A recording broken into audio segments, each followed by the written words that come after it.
Good morning, all. On the occasion of Epilepsy Awareness Month, I, Dr. Sanjeev, on behalf of Division of Pediatric Neurology and BLK Center for Child Health, welcome you all for this parent awareness meet.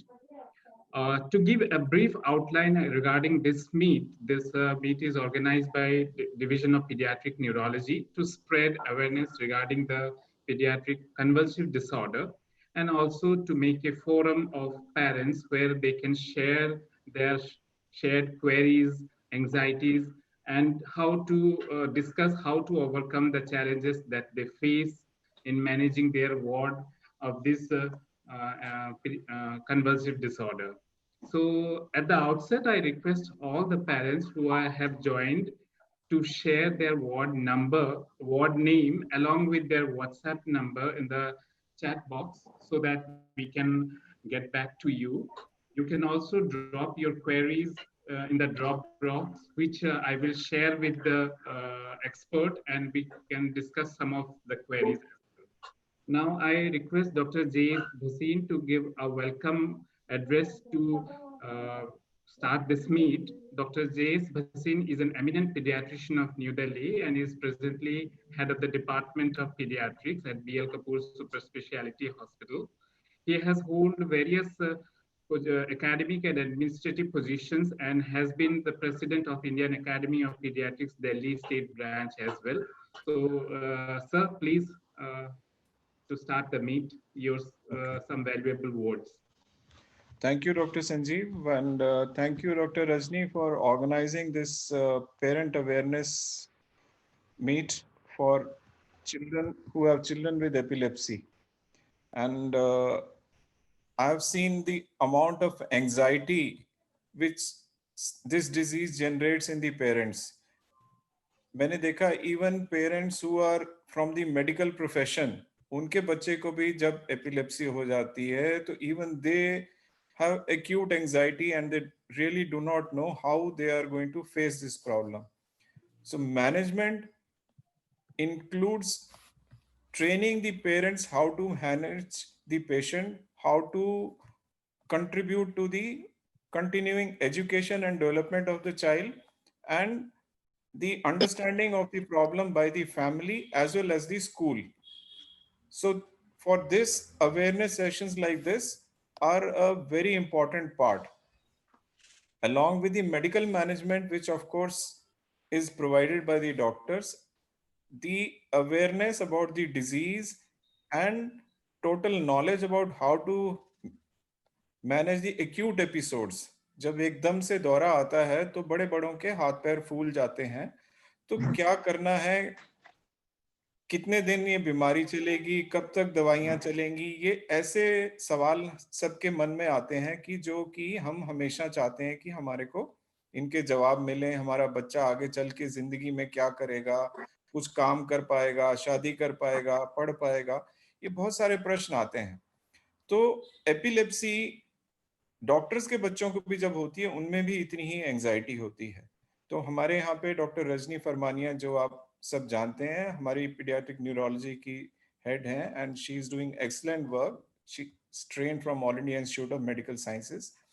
और ये बहुत अच्छा कदम इन्होंने उठाया है कि आप सब पेरेंट्स को इकट्ठा एक फोरम पे लाके एक साथ कोशिश करिए कि आपको ज्ञान बांटा जाए, ताकि आपके जो क्वेरीज हैं, जो क्वेश्चंस हैं, वो आपस में जब आप शेयर करें, हो सकता है आपके मन में हो पर आप पूछ ना पा रहे हो. जब ऐसे फोरम में दूसरे पूछते हैं तो एक तो आपके कुछ सवाल अपने आप जवाब मिल जाता है, और कुछ आपको पूछने की जो है कॉन्फिडेंस आ जाती है कि ये भी कोई इतना स्टूपिड क्वेश्चन नहीं है, पूछा जा सकता है. दूसरा, हमने देखा है कि हमारी एक इम्पॉर्टेंट स्पीकर है doctor Shefali Goyal, who is a nutritionist.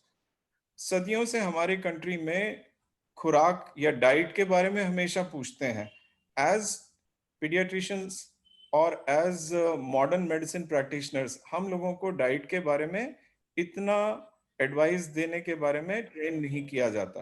पर जैसे कि हम देख रहे हैं, जो हम खाते हैं वही हमारे शरीर में जाता है और ये बहुत चीजों में असर करता है.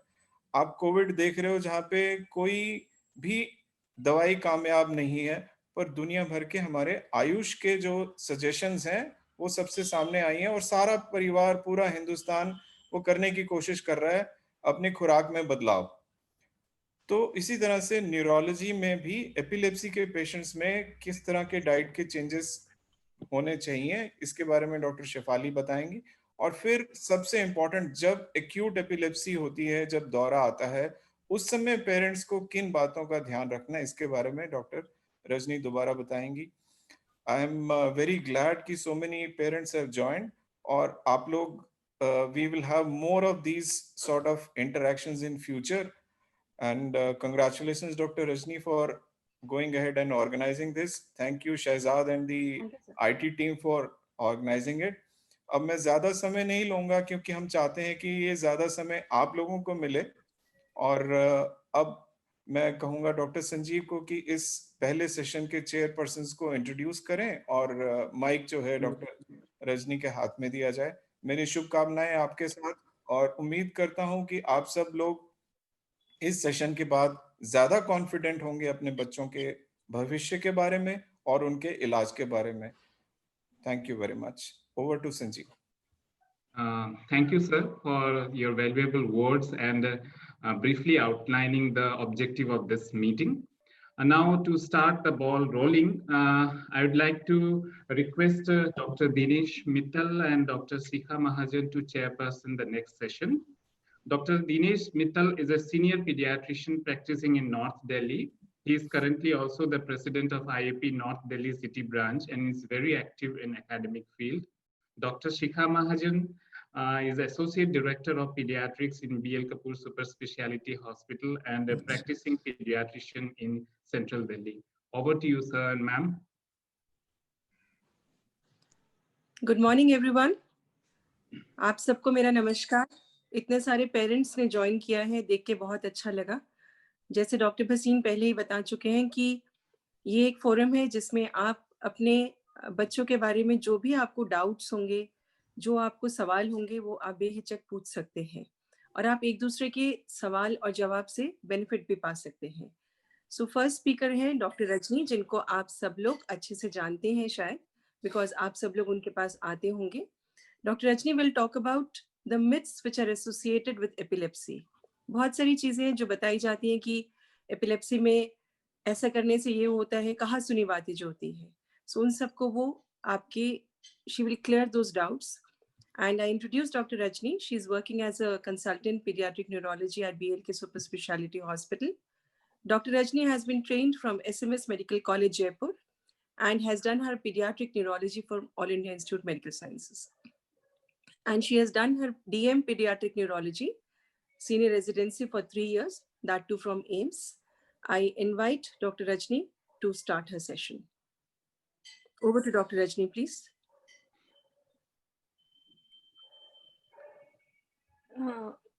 Thank you, ma'am. Dr. Dinesh would also like to say something, I think so. Dr. Dinesh, sir? It's absolutely fine. I was also saying the same thing which Dr. Shikha was saying. So I think we should continue. Okay, sir. Thanks a lot, Dr. Dinesh and ma'am. Dr. Bhasin, thank you, sir, for such a nice encouraging words. And आप सभी parents को मेरा बहुत बहुत नमस्कार। अभी हम session start करेंगे, ज़्यादा लेट नहीं लेंगे। हाँ, हम ओपीडी में इंडिविजुअली भी बातें करते हैं, प्लस आज हम जो कॉमन डाउट्स होते हैं सारे पेरेंट्स के, उसके बारे में डिस्कस करेंगे। एंड चलिए स्टार्ट करते हैं। तो स्लाइड्स इंग्लिश में होंगी, बट मैं चाहूँगी, मैं बहुत सारी चीज़ें हिंदी में भी एक्सप्लेन करने की कोशिश करूँगी। आपके इंडिविजुअल जो डाउट्स होंगी, आप प्लीज़ उसको चैट बॉक्स में डालें ताकि हम लास्ट में डिस्कशन करें। I will start with the childhood epilepsy. ये एक ओवरव्यू की तरह मैं बताऊंगी ताकि मैं जनरल इंफॉर्मेशन दूं, इनके बारे में जो मिथ्स हैं वो बताऊं, मिस्टेक्स, एंड लास्ट में हमें क्या प्रिकॉशन लेने चाहिए। तो बेसिकली हम जनरल इंफॉर्मेशन डिस्कस करेंगे, मिथ्स, मिस्टेक एंड प्रिकॉशंस, जो कि हमारे रोजमर्रा के क्वेश्चंस होते हैं। जैसे ही बच्चे को डॉक्टर बताता है कि सीजर्स हैं या एपिलेप्सी है, तो क्या क्या सवाल हमारे मन में आते हैं, उसका जवाब है ये। First thing is what is seizure. Seizure क्या होता है? नॉर्मल भाषा में इसे झटका, दौरा, फिट्स, कन्वर्जन्स ऐसे बोला जाता है। ये बेसिकली जो दिमाग के न्यूरॉन्स होते हैं, ब्रेन के सेल्स होते हैं, उनका कुछ एबनॉर्मल एक्साइटेशन होता है। जो ब्रेन के सेल्स है वो एबनॉर्मल स्पार्किंग देते हैं, उस एक इवेंट को हम सीजर बोलते हैं। जब ये इवेंट बार बार होने की संभावना होती है, when there is a chance of recurrence and these event occurs again and again, that is called epilepsy. Epilepsy का हिंदी में टर्म होता है मिर्गी, जो कि हम बोलते हैं कि बच्चे को फिट्स की बीमारी है या मिर्गी की बीमारी है। किसी भी बच्चे को अगर 2 बार झटके आए हैं और वो 24 घंटे के अंतराल में है तो उसे मिर्गी है। एंड रिस्क ऑफ, अगर किसी बच्चे को एक ही झटके आए हैं लेकिन चांस ऑफ रिकरेंस हाई है, बहुत सारे फैक्टर्स होते हैं जो डॉक्टर देखता है और बताता है कि हाँ इस बच्चे को दोबारा आने के काफी चांसेस हैं। In that case also we say that this is epilepsy. So कुछ फैक्ट्स के बारे में डिस्कस करेंगे। ये बहुत common, at least you can say that this is one of the most common serious neurological disorder in children. 50% seizures जो हैं वो चाइल्डहुड में स्टार्ट होते हैं, जिसको आपने सुना होगा कि बड़ों को झटके आ रहे हैं। तो अगर कोई बड़ा भी है मोर देन 18 ईयर्स, उनमें से भी 50% केसेस में बच्चों को झटके आते हैं। बच्चे के एज में, I mean less than 18 years of age में उन्हें झटके आना स्टार्ट हो जाते हैं। And the prevalence rate of epilepsy in India in children is 3 to 7 per 1000। इसका मतलब हर 1000 बच्चे में 3 से 7 बच्चे को झटका एक ना एक बार अपनी लाइफ में आया होगा। तो ये बहुत कॉमन है। 1000 में से आप मान के चलिए ऑन एन एवरेज अगर हम 5 बोलते हैं तो ये काफी कॉमन है। एंड ये सीरियस भी हो सकता है काफी केसेस में। एक अलग इंपॉर्टेंट बात ये है कि 20 से 30%, इसका मतलब 100 बच्चों में से 20 से 30% बच्चे ऐसे होंगे जो कि ड्रग रिफ्रैक्टरी होंगे। इसका मतलब कि दवाई देने के बाद भी इनमें कंट्रोल आना मुश्किल होगा। सो उसका दूसरे वे से अगर हम देखें तो 70% केसेस में ड्रग रेस्पॉन्सिव होते हैं। अच्छी बात यह है कि अगर बच्चे को झटके हैं तो 70 आउट ऑफ 100 केसेस में दवाई से काम हो जाएगा। हम टाइप्स ऑफ सीजर्स के बारे में जानेंगे कि क्या होता है। One is focal and generalised. Focal means brain के एक साइड से आना, जैसे यहाँ पे देखा ब्रेन के किसी भी एक पार्ट से स्टार्ट होना, और बच्चे में लक्षण जो दिखेंगे वो ये होगा कि मुंह एक साइड टेढ़ा हो जाना, आंखों का एक साइड चले जाना या गर्दन एक साइड हो जाना। और उस टाइम पे बच्चे का होश नॉर्मल भी रह सकता है। सिर्फ हाथों का हिलना जो कि इनवॉलंटरी है, बच्चा कंट्रोल नहीं कर पा रहा है, सिर्फ हाथ हिल रहे हैं, तो वो भी फोकल सीजर होता है। जनरलाइज सीजर मतलब ब्रेन की पूरे हर तरफ दोनों साइड से ब्रेन का अगर एबनॉर्मल सर्किटिंग स्टार्ट हो जाता है और उसके बाद बच्चे को जनरलाइज तनी आती है, या तो वो अकड़ जाता है या बेहोश हो जाता है या आंखें चढ़ जाती है, जो कि नॉर्मल टर्म्स में हम सभी जानते हैं कि जनरलाइज सीजर्स काफी सीरियस हो सकते हैं। कुछ झटके बच्चों में ऐसे होते हैं जो कि नॉर्मल झटकों की तरह नहीं लगते, तो बहुत बार हम उन्हें पहचान ही नहीं पाते। इनके लक्षण बच्चों में काफी अलग होते हैं। सो जो मैंने लिखा है, seizure types are very atypical in children, इसीलिए बच्चों में झटके पहचानना कई बार काफी मुश्किल होता है पेरेंट्स के लिए।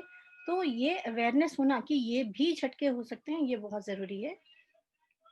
वेकेंट स्टेयर, अगर हम पहला लें कि बच्चा खाली शांत हो गया और एक ही तरफ देखे जा रहा है, उस टाइम पे अगर आप बच्चे को आवाज लगाएं तो बच्चा सुन नहीं रहा है, तो देन इन दैट केस ये एबनॉर्मल हो सकता है, आपको डॉक्टर से डिस्कस करना चाहिए। अगर कोई बच्चा बैठा है और सिर्फ कुछ चुइंग मूवमेंट्स हैं उसको, जैसे कपड़ों को ऐसे खींचना, जिसको बोलते हैं क्लोथ पिकिंग बिहेवियर, कोई भी एक पर्टिकुलर बिहेवियर जो कि थोड़ा ऑड है बच्चे के लिए बार बार होना, और उस टाइम पे बच्चे का थोड़ा सा कंफ्यूज होना या प्रॉपर होश में ना होना, अवेयर ना होना, वो भी एक तरीके का झटका हो सकता है जो कि ब्रेन के एक साइड से स्टार्ट होता है। अगर कोई बच्चा बैठा है और सिर्फ गर्दन ऐसे गिर रही है, सडन हेड ड्रॉप्स, तो देखने को तो लगता है कि बच्चे के जैसे छोटे बच्चे होते हैं जिन्होंने जस्ट गर्दन संभालना सीखी है, हमें लगता है कि शायद गर्दन ठीक से नहीं संभाल रहे हैं, या बच्चा बीमार हो गया, बुखार हो गया, गर्दन नहीं संभाल रहा है, तो ये चीज नॉर्मल है। बहुत बार ये महीनों तक चल रही होती है और पेरेंट्स को पता नहीं चलता है। तो सडन हेड ड्रॉप अगर है बच्चे को बिल्कुल ऐसे करके, वो या तो सामने की तरफ गिर सकता है या पीछे की तरफ गिर सकता है, ये एबनॉर्मल होता है, बिल्कुल आपको डॉक्टर से डिस्कस करना चाहिए। सडन जर्किंग, ये तो हम सभी जानते हैं कि कैसे जर्किंग होती है, जो प्रॉपर तनी होती है। एक टर्म है स्पाजम्स, जो भी छोटे बच्चे हैं मेरे, जो मेरी ओपीडी में आते हैं, उन्हें अगर ऐसे करके झटका होता है जिसमें सिर्फ वो जर्क लगता है कि बच्चा सडन चौंक जाता है, द टर्म इज चौंक जाना। अगर ये चौंकने के इवेंट बार बार होते हैं और इससे बच्चा परेशान होता है, या तो वो बहुत रोता है उस इवेंट के बाद में, और या वो कभी कभी हंस भी सकता है। स्पेशली ये जो स्पैज़म होते हैं, ये सो के उठने के बाद ज़्यादा होते हैं या फिर बच्चा सो रहा होता है उस टाइम पे ज़्यादा होते हैं, तो ये भी एब्नॉर्मल है, ये आपको ज़रूर डॉक्टर से डिस्कस करना चाहिए। दूसरा है, अगर बच्चा ठीक है, अवेक है, लेकिन वो सडनली कहीं दौड़ के भाग के चला जाता है या घूमने लगता है, अचानक से लगता है कि कुछ सेकंड्स या मिनट्स के लिए आगे गया, वापस आया, तो बेसिकली दैट एक्यूट कन्फ्यूजन जिसमें बच्चा अपने पूरे सेंसेस में नहीं है, वो भी एब्नॉर्मल होता है। सडन फॉल का मतलब कि पाँव में बैलेंस नहीं होना, सडनली वो या तो आगे गिर जाना या पीछे गिर जाना, तो पेशेंट आके बोलता है कि उसको चलने में दिक्कत है, ये चल नहीं पा रहा है, ये बार-बार गिर जाता है। वो गिरना झटकों की वजह से भी हो सकता है, तो उसकी और डिटेलिंग अगर आप नोट करें और डॉक्टर से डिस्कस करें तो क्लियर हो सकता है। लॉस ऑफ कॉन्शियसनेस तो बहुत क्लियर है, डॉक्टर के पास आ ही जाते हैं लोग, और एक्यूट कन्फ्यूजन जो मैंने बताया कि सडनली कन्फ्यूज हो जाना, उल्टी-पुल्टी बातें करना, ठीक से नहीं बताना आप जो भी सवाल पूछ रहे हैं, अगर ये एपिसोड हो रहे हैं और ये सडन स्टार्ट होते हैं, सडन स्टॉप होते हैं, बेसिकली क्लू क्या है? सडननेस, अचानक चीजें होना और कुछ सेकंड के लिए होना, उसके बाद बच्चा बिल्कुल ठीक हो जाता है, switch on switch off. So this is very important. ये सारे जो सीजर टाइप मैंने बताया, ये कुछ स्पेशल स्पेसिफिक सिंड्रोम्स में होते हैं या कुछ स्पेशल एपिलेप्सी टाइप्स में होते हैं। बच्चे की उम्र, सीजर टाइप को जान के आगे प्रोसेस करने से ही डायग्नोसिस बनता है। और एक बात इंपॉर्टेंट है, जब भी आप ऐसा कुछ देखें तो वीडियो रिकॉर्ड जरूर बनाएं। अगर अपॉर्चुनिटी है कि ये इतने टाइम के लिए हो रहा है तो आप उसकी रिकॉर्डिंग जरूर करें। नेक्स्ट चीज है कि एपिलेप्सी क्यों होती है, मेरे बच्चे को एपिलेप्सी क्यों है डॉक्टर साहब, इसका कारण बता दीजिए हमें। तो अगर हम मोटा मोटा देखें, एपिलेप्सी के कारणों को हम 6 भाग में डिवाइड कर सकते हैं। वो क्या है? Structural, genetic, infectious, metabolic, immune and unknown. Structural का मतलब है कि आपके ब्रेन में बनावटी नुक्स है, या तो वो जन्म पे ऑक्सीजन की वजह से, या शुगर कम होने की वजह से, या कोई गांठ है ब्रेन में जो जन्मजात है, या ब्रेन की बनावट ठीक नहीं है। ये जो स्ट्रक्चरल पार्ट है ब्रेन का, ये इसीलिए डॉक्टर एमआरआई कराता है, ताकि ये देखता है कि ब्रेन में कुछ बनावट में कोई नुक्स तो नहीं है। अगर वो नुक्स इरिपेरेबल है, रिवर्स नहीं होगा, तो उसकी वजह से झटके की टेंडेंसी रहती है, काफी लंबे टाइम रह सकती है। दूसरा है जेनेटिक। जेनेटिक का मतलब है कि अनुवांशिक, अगर परिवार में किसी को है तो बच्चे को होने के ज्यादा चांस है। और एक सवाल आता है, बहुत बार पेरेंट्स बोलते हैं हमारे परिवार में किसी को भी नहीं है जी, हमारे एक दूर के मामा हैं उनको है लेकिन वो हमारे पास नहीं रहते। तो ये चीज मैं बताना चाहती हूँ मेरे पेरेंट्स को, मतलब हमारे पेरेंट्स को, कि जेनेटिक का मतलब है कि किसी भी बच्चे में फर्स्ट भी आ सकता है, बाकी अगर किसी को है वो मैनिफेस्ट नहीं भी हो सकता है। जैसे परिवार के ऊपर वाले जनरेशन में हो भी सकता है, नहीं भी हो सकता है। बच्चे में फर्स्ट अगर आया तो वो जेनेटिक नहीं होगा, इसका मतलब ये नहीं है।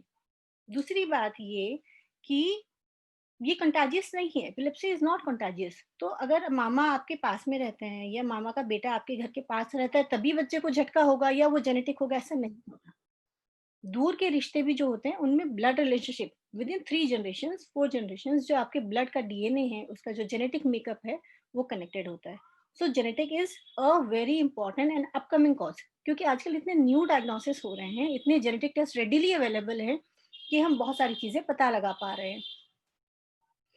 थर्ड चीज इज इन्फेक्शियस। इन्फेक्शियस मतलब किसी तरीके का इन्फेक्शन। अब जैसे न्यूरोसिस्टिक सर्कोसिस एक वर्ड है, अगर आपने सुना होगा कि पेट का कीड़े को दिमाग पे चढ़ जाना, वो भी एक इन्फेक्शन में माना जाता है। ट्यूबरक्लोसिस, हमारे कंट्री में tuberculosis is so common. Brain में अगर टीबी की गांठ है तो बच्चे को झटके होंगे, तो वो इन्फेक्शियस में आता है। मेटाबॉलिक, कुछ इनहेरिटेड मेटाबॉलिक कंडीशंस होते हैं जो कि अगेन वो जेनेटिकली ड्रिवन होते हैं। इम्यून मतलब कोई बॉडी की इम्यूनिटी का प्रॉब्लम हो गया, बच्चे को बुखार आया, बुखार आने के बाद झटके चल रहे हैं जी, चल रहे हैं, ये एक स्पेसिफिक इम्यून सिस्टम है जिसमें बच्चे काफी सिक होते हैं, एडमिट भी होते हैं कई बार। इनफैक्ट बहुत केसेस में हम ये वाले कैटेगरी में चीज डाल देते हैं जब हमें कोई कारण नहीं मिलता है। तो डॉक्टर ने सारा वर्कअप कर लिया जी, कारण नहीं पता चल रहा, सारे टेस्ट नॉर्मल होता है, ये काफी कॉमन है। तो हम उन्हें एक अननोन कैटेगरी में डालते हैं, ये जान के कि शायद आज हमारे पास कारण नहीं है, अगले 2 साल 3 साल में और जेनेटिक टेस्ट आने लगेंगे या कुछ और एडवांसेस हो जाएगी, और हो सकता है जो बच्चे को 2 साल पे मेरे पास जवाब नहीं है कि ये क्यों है, मैं 4 साल की उम्र पे बता पाऊँ कि बच्चे को ये है, तो अननोन से वो कोई टर्म पे लेबल हो जाएगा। तो unknown category is very important, क्योंकि काफी केसेस अननोन कैटेगरी में आते हैं। टाइप्स ऑफ एपिलेप्सी की बात करें तो दो मोटे मोटे टाइप्स हैं. वन इज बिनाइन, इसका मतलब सेल्फ लिमिटेड, ये अपने आप ही ठीक हो जाता है. ड्रग रेजिस्टेंट मतलब हमने 2-3 दवाइयां दे दी बट बच्चे को कंट्रोल नहीं आ रहा, या आ रहा है तो बार बार फिर उसको फ्रीक्वेंसी कम तो हुई है लेकिन फिर भी अभी भी है, सो जीरो नहीं हुआ है.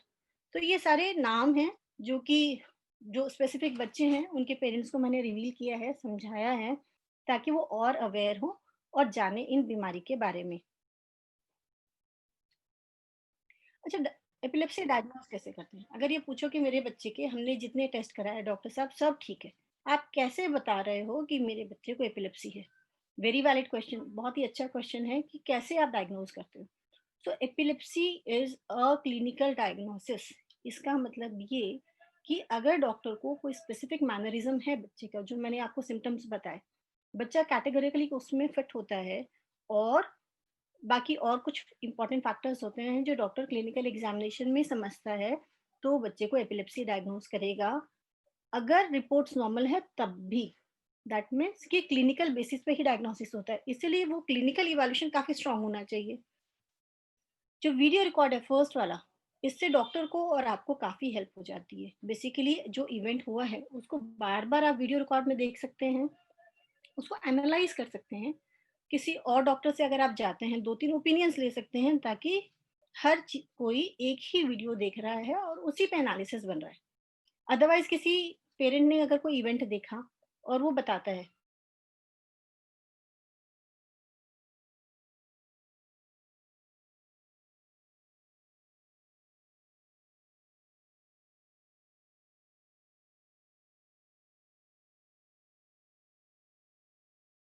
डॉक्टर एडवाइस करेंगे आपको, और ईईजी जैसे भी बच्चे को जरूरत होगी. अच्छा, ईईजी में एक इंपॉर्टेंट बात है कि ईईजी की टाइप्स अलग अलग होती हैं. तो अगर बच्चे को किसी को नींद के झटके हैं तो नींद में ही उसके ब्रेन के एबनॉर्मल वेव्स दिखेंगे, उसके लिए स्पेशल स्लीप डिप्राइव्ड ईईजी करनी होती है. सो इसके बारे में इंडिविजुअली जब भी बच्चे आते हैं तो मैं डिस्कस करती हूँ. So again, epilepsy is a clinical diagnosis and it is important to rule out epilepsy mimics. That means कुछ चीजें, जैसे बच्चे होते हैं लेस देन 1 ईयर, उनमें काफी मूवमेंट्स ऐसी होती हैं जो कि झटके की तरह लगती हैं बट वो झटका होता नहीं है. तो झटका ना होना, ये समझना कि ये इवेंट झटका नहीं है, ये सीढ़ी की पहली सीढ़ी है. अगर आप एक इमारत चढ़ना चाह रहे हैं, उसकी पहली सीढ़ी है कि झटका है या नहीं. आगे की बातें बाद में कि दवाई लगेगी नहीं लगेगी क्या होगा, but first thing is whether this is epilepsy. So for that the clinical evaluation is very very important. Investigation जो चाहिए, जितने चाहिए उतने ही कराने चाहिए, ज्यादा करने से भी कंफ्यूजन होती है. सो एक इम्पॉर्टेंट क्वेश्चन जो पेरेंट्स पूछते हैं वो ये है कि जेनेटिक टेस्ट क्यों जरूरी है, क्यों कराना है अपने को. तो पहला चीज तो है कि जो इतने टाइम से क्वेरी चल रही है दिमाग में कि क्यों है क्या है, वो नहीं समझ में आता, तो जेनेटिक टेस्ट उस चीज का जवाब है. तो काफी हद तक जो कंफ्यूजन है होता है पेरेंट्स के दिमाग में कि नहीं मेरा बच्चा बिल्कुल ठीक है और उसे कुछ भी नहीं है, तो एक तरीके का ना फिक्सिंग ऑफ डायग्नोसिस हो जाता है, रिमूविंग द कंफ्यूजन. दूसरा है कि कई बार हमें कुछ स्पेसिफिक एपिलेप्सीज होते हैं जिसमें स्पेसिफिक ट्रीटमेंट है. अगर ये बीमारी है, ये जेनेटिक म्यूटेशन है, तो ये दवाई है. जिसको प्रिसिजन मेडिसिन बोलते हैं. ये बहुत ही अपकमिंग एंड न्यू टॉपिक है जिसमें जेनेटिक बेस्ड ट्रीटमेंट देना होता है. तो ये स्पेसिफिक कंडीशंस में होता है. डॉक्टर आपसे जरूर डिस्कस करते होंगे ओपीडी में कि ये बीमारी है तो इसका ये जेनेटिक टेस्ट है और हम ये इलाज करेंगे. तीसरा है कि अगर किसी माँ बाप का पहला बच्चा है जिसको ये प्रॉब्लम है, तो कई बार ये चांसेस होते हैं कि नेक्स्ट प्रेगनेंसी में भी ये हो जाए. तो किसी भी परिवार में अगर 2 बच्चों को ये प्रॉब्लम होगी तो ये अच्छी बात नहीं है.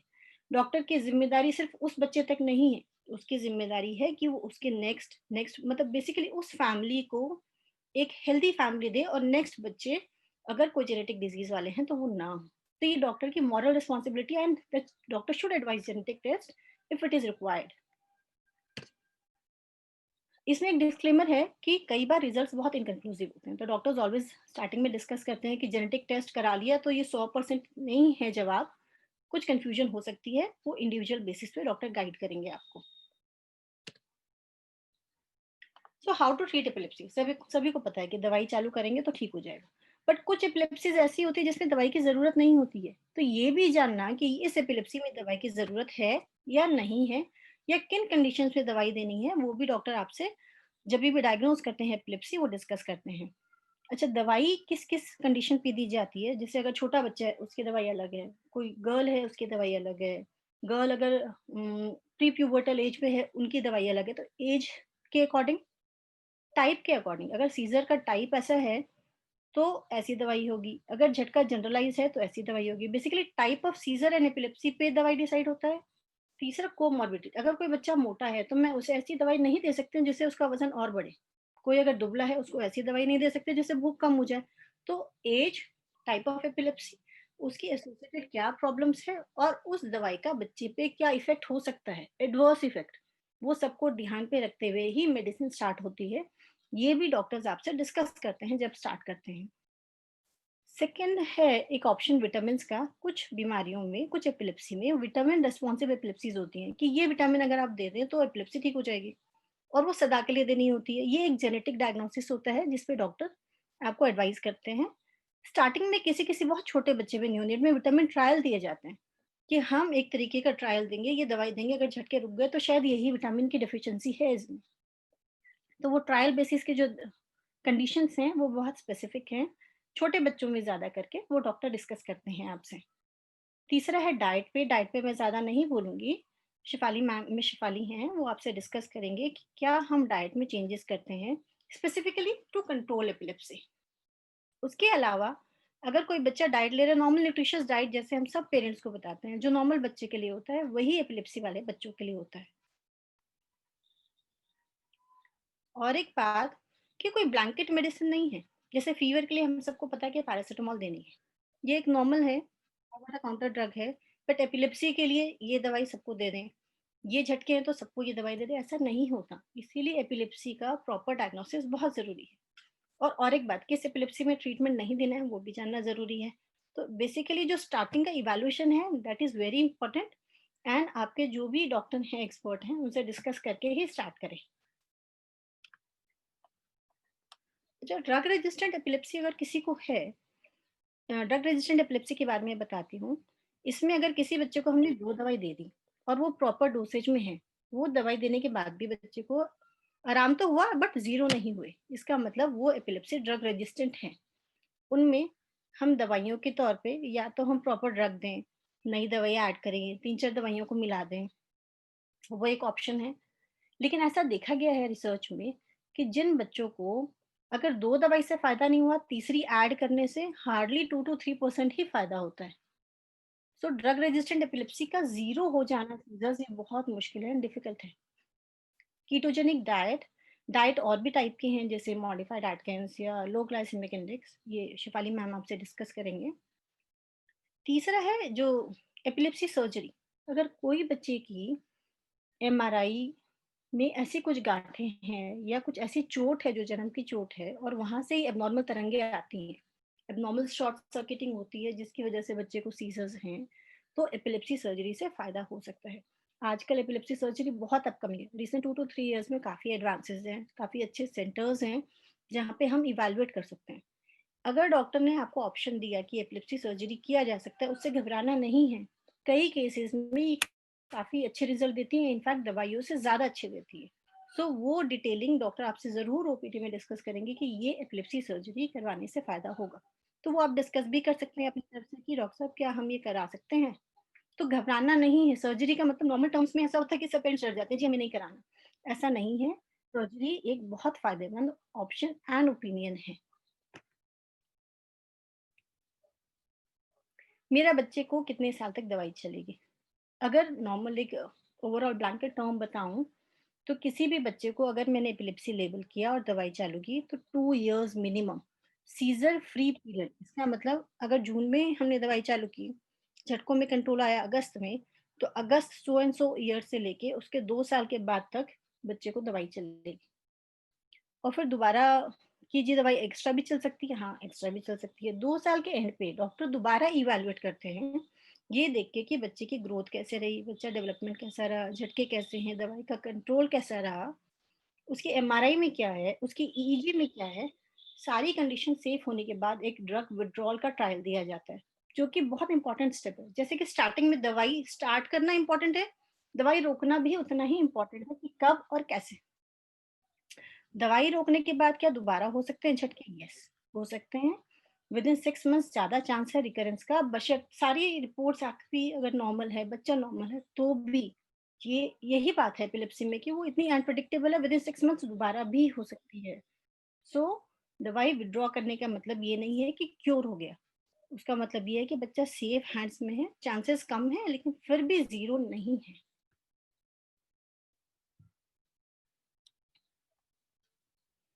Long term effect of epilepsy drug.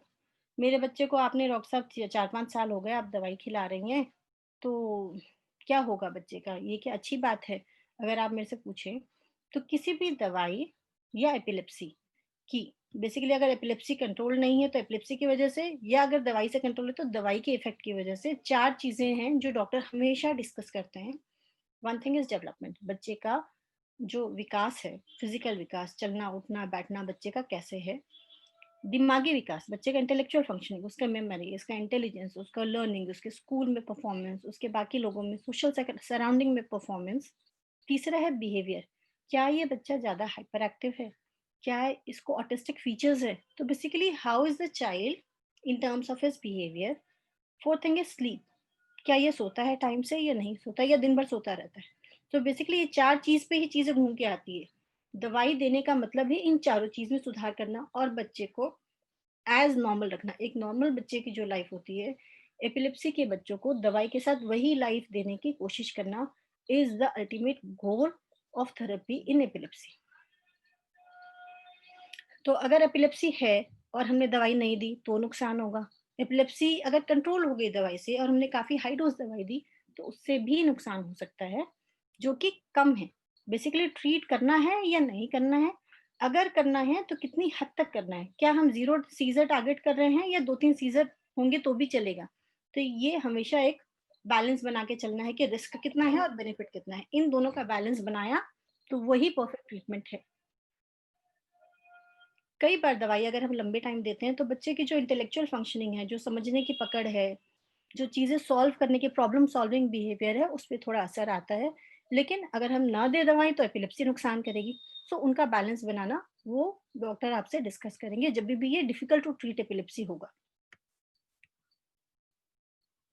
Cure, ये एक मैजिक टर्म है। क्योर किसी भी चीज का निजात, खत्म, रूट से खत्म हो जाना।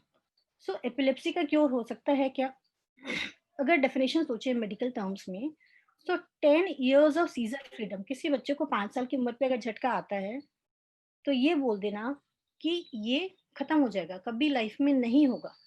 डॉक्टर को कुछ इंडिकेशन होता है एपिलेप्सी की टाइप्स देख के, बच्चों का एज देख के, लेकिन क्योर हम कब बोलेंगे? जब ये 10 साल सीजर फ्रीडम हो जाएगा। अगर उसने 10 साल तक उसको झटके नहीं आए तब।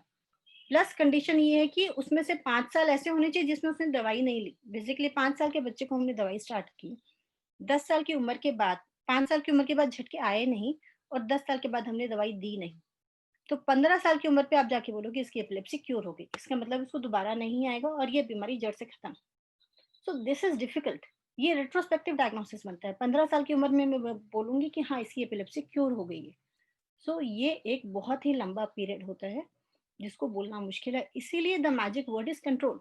Epilepsy can be controlled, yes it can be controlled with medicine. Many cases can be controlled, some percentages are drug resistant. ठीक है,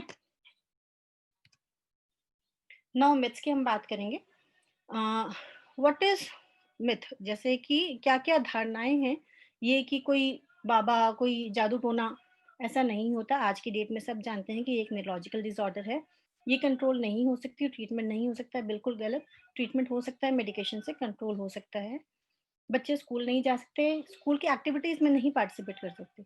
मैं एक बात और बता दूं, अगर एपिलेप्सी कंट्रोल है और दवाई पे बच्चा बिल्कुल ठीक है, अगले 1 साल 1.5 साल में उसको कोई झटका नहीं आया, वो नॉर्मल एक्टिविटीज कर सकता है, अंडर सुपरविजन सब काम कर सकता है, ये कंटाजियस नहीं है। अच्छा, ये सोचना कि मेरे बच्चे को, मैं किसी को ना बताऊं मेरे बच्चे को ये चीज है, ये चीज गलत होगी। बच्चे के साथ अलग तरीके का व्यवहार करना, ये भी बहुत गलत है। ये बच्चे नॉर्मल हो सकते हैं जिनकी भी एपिलेप्सी कंट्रोल है, उन्हें बिल्कुल नॉर्मल लाइफ लीड करने के लिए हमें प्रोत्साहित करना चाहिए, उनको हमें इनकरेज करना चाहिए। और एक मिथ है कि जी मेरी लड़की बड़ी हो रही है, इसकी पता नहीं शादी कैसे करेंगे, आगे बच्चे कैसे होंगे, सब कुछ हो सकता है। अगर एपिलेप्सी कंट्रोल्ड है, किसी भी लड़की को अगर 18 साल के बाद में भी दवाई देने की ज़रूरत होती है, तो भी आजकल ऐसी दवाइयाँ हैं जिससे बच्चा और माँ दोनों स्वस्थ रह सकते हैं। तो अगर दवाई देनी भी पड़ी तो नुकसान की बात नहीं है। अच्छा, क्या-क्या मिस्टेक करते हैं? ये बहुत ज़रूरी है, थोड़ा ध्यान से सुनिएगा। वन थिंग इज़ कि जब भी हम दवाई देते हैं, वो लिक्विड की दवाई पूरी प्रॉपर मेजरमेंट में होनी चाहिए, सिरिंज से होनी चाहिए आइडियली। ढक्कन का जो हिसाब-किताब है वो प्रॉपर नहीं है। 2 ml, 3 ml very difficult. Always give in a particular syringe formulation measure करके। दूसरा है, कई बार मैं ओपीडी में आपसे डिस्कस करती हूँ कि कौन-सी दवाइयाँ ली, कौन-सी प्रिपरेशन है। क्रोनो और सीआर कुछ ऐसी दवाइयाँ हैं जो कोटेड होती हैं टैबलेट्स। अगर उसको आपने क्रश कर दिया, तो उसकी इफेक्टिव खत्म हो जाती है, तो उन्हें क्रश नहीं करना होता। तीसरा है, किसी बच्चे को 3 तरीके की दवाई चल रही है, दिन में 2 बार देनी होती है। तीनों दवाई एक साथ मिला के दे दी आपने या एक-एक करके दे दी, ऐसा नहीं। ड्रग स्पेसिंग का मतलब है हर दवाई के बीच में एटलीस्ट 10 से 15 मिनट का गैप होना चाहिए। चेंज ऑफ ब्रांड्स यूजुअली नहीं करते हैं, स्पेशली जब कंट्रोल्ड एपिलेप्सी है। उसमें क्या होता है, एक बार आपने 150 मिलीग्राम के लिए जैसे ही ब्रांड चेंज किया, वो 300 मिलीग्राम की हो गई या वो कोई और मिलीग्राम की हो गई, वो बहुत डिफिकल्ट होता है उसको मैनेज करना। तो change of brand is usually not advisable. अगर बच्चे ने दवाई लेने के बाद उल्टी कर दी, विदिन आधे घंटे अगर बच्चे ने उल्टी कर दी, थूक दिया, आपको दोबारा वो दवाई देनी है, जब भी बच्चा कंफर्टेबल हो। कई पेरेंट्स को मैंने देखा है कि सवेरे 8 और रात का 8 बजे का टाइमिंग है। सवेरे 8 बजे बच्चा सोया हुआ है, ठंड का टाइम है, छुट्टी है, मम्मी ने जबरदस्ती उसको 8 बजे उठा के दवाई दे दी। तो ऐसे नहीं करना है। अगर 8 की वजह से आप 9 बजे भी दे दें उसे, सो रहा है बच्चा, इट इज़ ओके। सो बिल्कुल जो स्ट्रिक्ट टाइमिंग है ना कि 8 मतलब 8, वो थोड़ा-सा आप उसको लीनिएंट कर सकते हैं अगर बच्चा कंफर्टेबल नहीं है या वो सो रहा है उस टाइम पे। डबल डोसेज ऑफ ड्रग नहीं करनी है, जैसे एक डोज़ आपने मिस कर दी और वो ड्रग दिन भर में एक ही बार जानी है, तो दिन के 2 बजे की दवाई आपको शाम को 6 बजे याद आया, आपने दे दी। दे सकते हैं, कोई प्रॉब्लम नहीं। अगर कोई दवाई सवेरे 8 और शाम को 8 बजे की है, आपने सवेरे 8 बजे की दवाई भूल गए और आपको 2 बजे याद आता है, तो आप उसको 6 घंटा, जैसे दवाई से 6 घंटे ऊपर हो गए हैं, तो आप नेक्स्ट डोज़ ही दें। नेक्स्ट डोज़ डबल ना करें, वो डोज़ मिस कर दें, कोई प्रॉब्लम नहीं होगी। लेकिन कोशिश करनी है कि 1-2 डोज़ से ज़्यादा मिस ना करें। So always try to carry your medicine when you are going out. Regular follow up बहुत ज़रूरी है, अगर बच्चा स्टेबल है तो भी ज़रूरी है, क्योंकि बहुत सारी बातें हैं, डॉक्टर हर विज़िट पे चेक करते हैं, उनकी चेकलिस्ट होती है।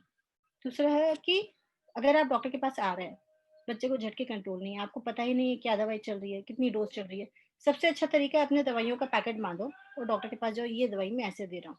सो खत्म काम, वो डॉक्टर की responsibility. Always carry your medicine when you go to the doctor, specially जब सीज़र कंट्रोल नहीं है। अच्छा, जभी भी बच्चे को कोई बुखार, सर्दी, खाँसी, बच्चा नॉर्मल है ना, एक नॉर्मल बच्चे को भी होती है ये चीज़। अगर इन बच्चों को ये प्रॉब्लम है तो आप उन्हें ट्रीटमेंट क्यों ना दें? दें, बिल्कुल अपने रेगुलर पीडियाट्रिशियन के पास जाएँ और बोले डॉक्टर साहब मेरे बच्चे को ये दवाई चल रही है, साथ में बुखार आया है, हम क्या करें? ज़रूर रेगुलर पीडियाट्रिशियन जो भी हैं आपके, उनको फॉलो करना चाहिए। कभी कभी क्या होता है कि बच्चे को झटके हो रहे हैं और आप रहते हैं बहुत दूर, जो जैसे प्राइमरी डॉक्टर, सपोज बीएलके की मैं बात करूँ, कोई पेशेंट अगर रोहिणी में है और उसे बीएलके आने में 1 घंटे 1.5 घंटे लग रहे हैं और बच्चे को झटके आ रहे हैं, पास में जो अस्पताल है वहां दिखाना है आपको। आपको वेट नहीं करना है कि मुझे बीएलके की इमरजेंसी ही जाके दिखाना है। तो acute seizure control is more important, time is precious. So exactly उसी स्पॉट पे अगर पहुंचना है, बच्चे को स्टेबल करके लाना है। बच्चे को झटके आ रहे हैं, आपने बच्चे को छोड़ के डॉक्टर को फ़ोन लगाए जा रहे हैं, ये गलत बात है। बच्चे के साथ रहिए, बच्चे का सीज़र कंट्रोल करिए, स्टेबल करिए, इमरजेंसी पहुँचिए, फिर डॉक्टर को मैसेज ड्रॉप करके ये बात करिए। So emergency management is very, very important. ये मीटिंग करने का एक ये उद्देश्य भी था कि मैं अपने सारे जितने पेरेंट्स हैं, उन्हें ये बताऊँ कि इमरजेंसी को कैसे हैंडल करना है। वो नेक्स्ट टॉक में डिस्कस करेंगे। सो लाइफस्टाइल चेंजेस में अवॉइड ओवर प्रोटेक्शन। बच्चे को जो बहुत पैम्पर करके रखते हैं, इसको तो झटके की बीमारी है, वो बच्चे और बिगड़ जाते हैं। नॉर्मल बच्चे की तरह उसे रखना है, जितनी डिसिप्लिन आप रखते हैं एक नॉर्मल बच्चे के लिए, उस बच्चे के लिए भी रखनी है। कोई सोशल आइसोलेशन नहीं करना। अच्छा, किसी किसी बच्चे को वॉशरूम में जब वो सवेरे जाते हैं तो उन्हें हो सकते हैं, तो ये कुछ स्पेसिफिक कंडीशंस होते हैं जो डॉक्टर से डिस्कस करने हैं और उनके फिर वॉशरूम लैच नहीं करने हैं। ट्रिगर्स हम डिस्कस करेंगे। एक्सरसाइज, स्लीप, डाइट में हर विजिट में अपने पेरेंट्स को बताती हूँ कि स्लीप बहुत ज़रूरी है। डाइट मैंने आगे बात की, कोई स्पेसिफिक नहीं है, न्यूट्रिशियस हेल्दी डाइट देना है। फिजिकल रेस्ट्रिक्शन स्पेसिफिक एपिलेप्सी के ऊपर होता है। हर बच्चे को हर तरह की एक जनरल काइंड नहीं, अगर कंट्रोल्ड एपिलेप्सी है नॉर्मल बच्चे की तरह उन्हें सब अलाउ किया जा सकता है। स्क्रीन टाइम एक बहुत बड़ा टॉपिक है, मैं एक स्लाइड में डिस्कस करती हूँ। अच्छा, ये स्लीप हाइजीन एक टर्म है जिसके 10 पॉइंट्स होते हैं। बच्चे को कैसे हम प्रॉपर एंड अच्छी नींद दें, ये कॉमन है, आपको हर जगह मिल जाएंगे, उसको जरूर प्रैक्टिस करना चाहिए हर बच्चे में। एपिलेप्सी के बच्चों में ज्यादा करके आपको स्लीप हाइजीन जरूर मेंटेन करके रखना चाहिए। स्क्रीन टाइम एक मोटा मोटा है, अगर 18 साल से नीचे बच्चा है तो 0 स्क्रीन, मतलब फोन भी, टीवी भी, मोबाइल भी, सब कुछ, आईपैड वाईपैड एवरीथिंग। 18 से 2 साल है तो हाई क्वालिटी एजुकेशनल प्रोग्रामिंग हो सकता है, वो भी बड़े रहेंगे साथ में। 2 to 5 इयर्स में 1 साल, मतलब 1 घंटे, 6 साल से ऊपर 2 घंटे। तो आज की डेट में तो ये इम्पॉसिबल है, आई थिंक किसी भी बच्चे को ये नॉर्म्स पे नहीं आ सकते हैं। बट ओवरऑल मैं ये बताना चाहूंगी कि एपिलेप्सी के बच्चों में जो फ्लैशिंग लाइट्स होते हैं, स्पेशली जो वीडियो गेम्स हैं, सडनली लाइट तेज हो जाना, छोटा हो जाना, डीजे की जो लाइट्स हैं, फ्लैशिंग लाइट्स, जो फोटो सेंसिटिव एपिलेप्सीज होती हैं उनको झटके आ जाते हैं। कई बच्चों को डीजे के लाइट में आ जाते हैं, मूवी हॉल में जाते हैं, लाइट्स कम होती हैं, उसमें सडनली एक फ्लैश ऑफ लाइट आया, उन्हें तब हो सकती है। तो वो एपिलेप्सीज में आपको जरूर at least video game and flashes of light को ध्यान में रखना चाहिए कि उन्हें ये सीजर हो सकते हैं उस टाइम पे। Sleep deprivation very very important, नींद बच्चे की बिल्कुल सही होनी चाहिए, टाइम पे सोना, टाइम पे उठना, रूटीन सेट करना। सर पे चोट किसी भी गेम के दौरान अगर लग जाए तो बच्चे को झटके हो सकते हैं। किसी भी नॉर्मल कंट्रोल्ड एपिलेप्सी के बच्चे को बुखार आए किसी भी कारण से तो एक ब्रेक थ्रू सीजर हो सकता है। ब्राइट फ्लैशिंग लाइट मैंने डिस्कस किया। ये कुछ कंडीशन है, जैसे फास्टिंग, बच्चा भूखा रह गया काफी टाइम तक, कुछ कंडीशन हैं जिसमें शुगर कम हो जाएगी, झटके हो जाएंगे। लाउड नॉइज हो जाएगा, डीजे की बहुत लाउड नॉइज है, तब हो गया। कोई कोई फोटो सेंसिटिव एपिलेप्सीज में सनलाइट पे हो जाता है तो उन्हें सनग्लासेस लगाने पड़ते हैं। किसी किसी को हॉट वाटर बाथ एपिलेप्सी, ये सब रिफ्लेक्स एपिलेप्सीज है, अगर गर्म पानी से नहाया तो झटके हो गए, बहुत रेयर है but a kind of reflex epilepsy. Schools के लिए क्या इंस्ट्रक्शन है, बच्चे को नॉर्मली जैसे स्कूल के लिए भेजते हैं वैसे जाना है, टीचर को और अथॉरिटीज को जरूर इन्फॉर्म करें। मेडिसिन बच्चे के बैग में दे सकते हैं, और उनकी जो एक्टिविटीज हैं स्कूल की, अगर कोई लिमिटेशन डॉक्टर ने स्पेसिफिकली बताई है वो स्कूल को जरूर इन्फॉर्म करें, लिखवा के भी ले जा सकते हैं। और अदरवाइज अगर सब कुछ अलाउड है तो अंडर सुपरविजन अलाउ करें। स्कूल ट्रिप्स के लिए एक दो पेरेंट्स ने कभी डिस्कस किया मेरे से, वो अलाउ कर सकते हैं अगर बच्चे की कंट्रोल्ड एपिलेप्सी और बच्चा इतना समझदार है कि अपनी मेडिसिन टाइम पे लेगा, with the information to the mentors कि इसको ये प्रॉब्लम है और उसका ध्यान रखा जाए, तब आप कुछ ट्रिप्स के लिए, जो छोटी ट्रिप्स है, पास के ट्रिप्स है, अलाउ कर सकते हैं। तो टेक होम मैसेजेस कि एपिलेप्सी क्या है, सीजर का बार बार होना, ये एक क्लिनिकल डायग्नोसिस है, वीडियो रिकॉर्ड बहुत जरूरी है, एक नॉर्मल बच्चे की तरह हम उन्हें जीवन दे सकते हैं। लाइफस्टाइल चेंजेस एक किसी भी नॉर्मल, सिर्फ एपिलेप्सी नहीं, नॉर्मल बच्चे के लिए भी बहुत जरूरी है, लाइफ में डिसिप्लिन होना, एक्सरसाइज, स्लीप, डाइट बहुत जरूरी बातें हैं।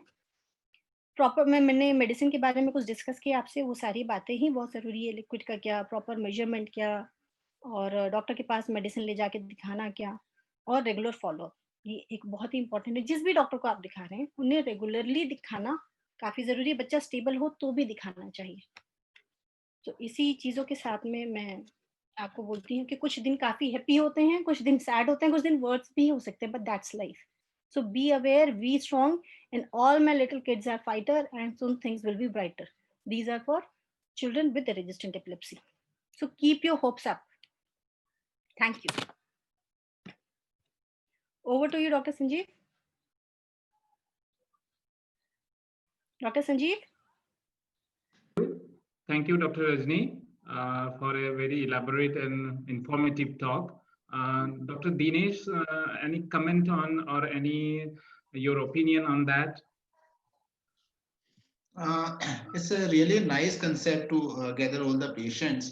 Actually, in OPDs, we all give the advice and the counseling to the parents. But sometimes there are so many myths are involved and so many questions are involved that each and every part cannot be covered in the clinic. So this group discussions will be, I think, it will really help all the parents, and it's learning for all of us also. Over to Dr. Shikha, if you want to say something, ma'am.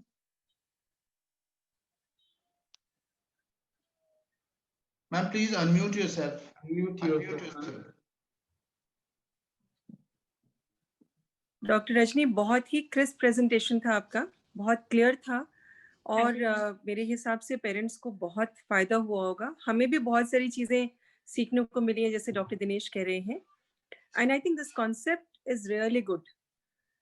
It gives a sense of a sense of strength and a sense of oneness to all parents जिनके बच्चों को ये problem है, और वो अपनी सारी problems को आपके साथ डिस्कस कर सकते हैं. पर आपकी प्रेजेंटेशन बहुत क्लियर थी, बहुत इंपॉर्टेंट टॉपिक्स जो कि पेरेंट्स के नॉर्मल क्वेरीज होते हैं उनको एड्रेस कर रही थी. एंड पेरेंट्स को आई एम श्योर कुछ और इश्यूज होंगे तो वो आपसे डिस्कस कर सकते हैं. Very good, I mean it was wonderful. Thank you. Thank you. Basically epilepsy जो क्लिनिक्स होती हैं उनका कंसेप्ट ही यही होता है कि आपने एक टाइप के एपिलेप्सी के बच्चे, जो भी हमारे पेरेंट्स जो सेम तरीके से आपस में बात करेंगे, बहुत सारी क्वेरीज उनकी आपस में सॉर्ट आउट हो जाती है. और जब हम मिल के बात करते हैं तो चीजों को काफी अच्छे तरीके से देख सकते हैं. कई नजरिया ऐसा होता है जो मैं एज अ डॉक्टर इंपॉर्टेंट नहीं समझती, बट पेरेंट्स की वो क्वेरी बहुत वैलिड होती है. और जब 2-3 पेरेंट्स आपस में डिस्कस करते हैं तो डॉक्टर भी समझता है कि हाँ ये चीजें जरूरी है. तो काफी जो मेरी स्लाइड्स हैं जो मैंने पिछले 3 साल में BLK में रह के सीखा, इन जो मेरे पेरेंट्स हैं, पेशेंट के पेरेंट्स हैं, उन सब ने मिलके सिखाया, ये उसका भी एक निचोड़ था. आप ये बोल सकते हैं कि काफी दीज आर ना all frequently asked questions in my OPDs, so I have just combined them and spoke it. जैसे आपने ड्रग मिसिंग के बारे में बताया, डबल डोजिंग नहीं करनी है, वॉमिट हो जाए तो क्या करना है, ये सब क्वेश्चंस हमारे पास भी आते हैं जब इवन एक पैरासिटामोल की डोज मिस होती है या वॉमिट कर देते हैं. सो एपिलेप्सी की दवाई तो बहुत इंपॉर्टेंट हो जाती है. सो बहुत प्रिसाइज चीजें आपने बताई और बहुत इंपॉर्टेंट बताई जो कि पेरेंट्स के लिए बहुत फायदेमंद रहेंगी. And they were all important. There was nothing that was not important. It was everything was very very important. हम लोग बहुत बड़ी बड़ी बातें करते हैं, बट ये जो छोटी छोटी बातें होती हैं जो कि एज पेरेंट्स और एज ट्रीटिंग डॉक्टर्स बहुत जरूरी होती हैं. एंड पेरेंट्स अगर इनको अच्छे से फॉलो करें तो उनको ही लगता है कि क्या डॉक्टर से पूछे कि उल्टी कर दी, अब देनी है नहीं देनी है. तो उनको कई पेरेंट्स को अजीब भी लगता है पूछने में, कई पेरेंट्स को झिझक होती है पूछने में. एंड दवाई का ब्रांड चेंज करना है या नहीं करना है, जब आपने आना है अपनी सारी दवाइयाँ लेके आना है, ये बहुत ही इम्पोर्टेंट चीज है. Very important. मुझे याद है जब हम ट्यूबरकुलोसिस ट्रीट करते हैं तो हम पेरेंट्स को कहते हैं कि आप खाली पत्ते लेके आ जाया करो, जो आपका खत्म हुआ है ना पत्ता वो उठा के ले आया करो, क्योंकि अगर जरा सी भी कहीं पे चेंज हो गई चीज तो पूरी की पूरी कहानी वहीं पर बदल जाएगी. So I think this are very very relevant points. Very very, I mean very well done. Good. Thank you, Shikha ma'am. Dr. Rajni, there are some few questions from the parents, of which I have taken few of them. Sure, I'd like to have your opinion on that. There are 2 questions from Dolly Grover. The first one is, does the child with any epileptic disorder will have speech delay also, or is there any method to detect that? Yes. So अगर किसी को drug resistant epilepsy है and ज़्यादा करके drug resistant epilepsy अगर control नहीं हो रही है एंड बच्चे को काफ़ी फ्रिक्वेंट सीजर्स हैं, देन इन दैट केस बच्चे का इंटेलिजेंस थोड़ा कम होता है. So that all depends on the age also. अगर किसी 8 साल के बच्चे की बात करें उसका चीज़ दूसरी होगी, अगर किसी 1 साल के बच्चे की बात करें उसकी दूसरी होगी. 1 ईयर के बच्चे ने जस्ट बोलना सीखना है और उस टाइम पे उसकी एपिलेप्सी इज सो सिवियर कि बच्चे का नॉर्मल डेवलपमेंट नहीं हो पा रहा है, then speech will also be delayed. सारी डेवलपमेंट साथ में चल रही होती है कि एज वाइज ये डेवलपमेंट है, एज वाइज ये है. अगर चीजें रुक रही हैं एपिलेप्सी की वजह से तो सारी चीजें रुक जाती है. बजाय इसके कि कोई 8 साल का बच्चा है जिसने स्पीच अटेन कर ली और उसके बाद उसको सीजर स्टार्ट हुए हैं, then in that case epilepsy resistant होती है तो स्पीच नहीं जाती. बेसिकली स्पीच अटेन हुई है, ये प्री लिंगुअल बच्चा है, ये पोस्ट लिंगुअल बच्चा है, उस पर डिपेंड करता है. प्लस ड्रग रेजिस्टेंट एपिलेप्सी अगर है तो स्पीच पे ओवरऑल डेवलपमेंट के साथ आता है. आइसोलेटेड स्पीच पे प्रॉब्लम नहीं आती. ये बात समझना है कि लेस देन 5 इयर्स के बच्चे में मोटर भी आएगा, उसको चलना उठना बैठना, साथ में स्पीच का प्रॉब्लम होना इज कॉमन. अगर 5 साल के बाद का बच्चा है जो कि चल रहा है, उठ रहा है, बैठ रहा है, फिजिकल प्रॉब्लम नहीं आएगी, उसके इंटेलिजेंस पे प्रॉब्लम आ सकती है, उसका स्पीच रिग्रेशन नहीं होता. कुछ बहुत रेयर कंडीशंस होती है जिसमें स्पीच रिग्रेशन होता है, लेकिन अदरवाइज इन जनरल बच्चे के इंटेलिजेंस पे ज्यादा असर आता है in post lingual child. That means the child has already attained the speech. So Dolly जी शायद मैंने अपना क्लियर किया क्वेश्चन का आंसर. उन्हीं का एक और रेलेवेंट सवाल था. आपने ये बताया कि इमरजेंसी में अगर आप पेशेंट दूर रहते हैं और जो प्राइमरी केयर फिजिशियन काफी उनका हॉस्पिटल काफी दूर है और वो किसी पास हॉस्पिटल में जाके इमरजेंसी ट्रीटमेंट ले सकते हैं. डॉली जी का ही एक सवाल था कि अगर पास वाले हॉस्पिटल के डॉक्टर को बच्चे की क्लिनिकल कंडीशन के बारे में मालूमात नहीं है, तो क्या वो केस को लेंगे हैंडल करने के लिए? बहुत ही अच्छा सवाल है Dolly ji. I am really happy that आपने ये सवाल पूछा। मैं एक अपना एग्जांपल बताती हूँ। एक बच्चा था मेरे पास में जिसे एपिलेप्सीज ज़्यादा कॉमन थी, काफ़ी बार आ रहे थे। उसको एक इवेंट हुआ फीवर के साथ में, सीजर्स 15-20 मिनट तक नहीं रुके। उसने स्प्रे दिया फिर भी नहीं रुके। तो उस पेरेंट ने मुझे फ़ोन किया। अब फ़ोन उस टाइम पे मैं उठा नहीं पाई, तो 2-3 कॉल्स गए तो मुझे समझ में आया कि कुछ परेशानी है, तभी कोई पेरेंट मुझे इतनी बार कॉल कर रहे हैं। मैंने खुद कॉल बैक किया, उनसे बात की। उन्होंने बोला बच्चे को बहुत देर से झटके आ रहे हैं, हम क्या करें, हम बीएलके लेके आए। और वो काफ़ी दूर रहते थे, करीब 1 डेढ़ घंटे का रास्ता था। शाम के 8 बज रहे थे, जिसमें ट्रैफिक पीक पे होता है। तो मैंने उन्हें बोला आप पास के किसी भी अस्पताल में जाइए, मेरे से फ़ोन पे बात कराइए। और वो डॉक्टर भी काफ़ी अच्छे थे, उन्होंने बात करके चीज़ें हैंडल कर ली। बट अगर मेरे से बात ना हो, मैंने डॉक्टर से बात नहीं की, तो भी आप अगर किसी भी इमरजेंसी में जाते हैं, तो जो इमरजेंसी ड्रग्स है वो फिक्स है। मिडाज़ोलाम करके एक दवाई होती है जो कि झटके अगर किसी भी वजह से है तो उसे झटके रोक सकते हैं। बेसिकली वो ड्रग अंडर मॉनिटरिंग देनी होती है जब हम आईवी देते हैं। किसी भी हॉस्पिटल इमरजेंसी में वो डॉक्टर कर सकते हैं। एक प्राइमरी ड्रग की लोडिंग अगर करें, जैसे कोई भी दवाई उसको चल रही है, उसी ड्रग की अगर लोडिंग करनी है या नहीं करनी है, वो जो इमरजेंसी के डॉक्टर है वो सारे इक्विप्ड होते हैं।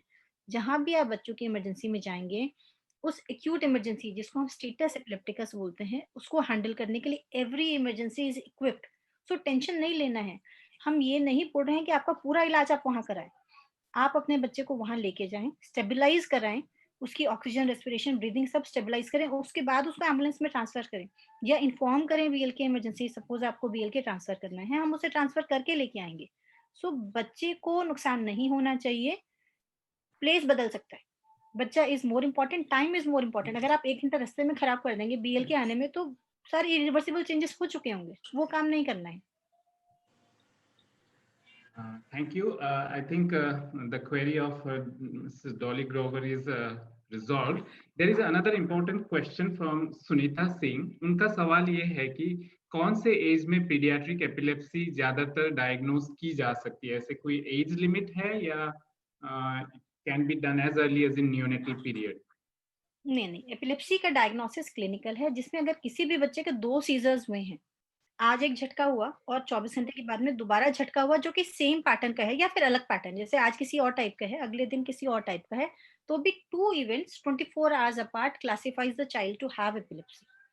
बच्चे को पीडियाट्रिक एपिलेप्सी हो गई है, उसके कारण अलग है, एज के हिसाब से उसकी प्रोग्नोसिस अलग है, उसका वर्कअप अलग होगा, सब चीज़ अलग है। एक छोटा बच्चा लेस देन 1 मंथ और 1 मंथ टू 18 इयर्स का अलग है, और मोर देन 18 इयर्स तो खैर बहुत ही अलग है। सो ये सारी चीज़ों का अलग है। एपिलेप्सी डायग्नोज करने का कोई पर्टिकुलर एज नहीं है।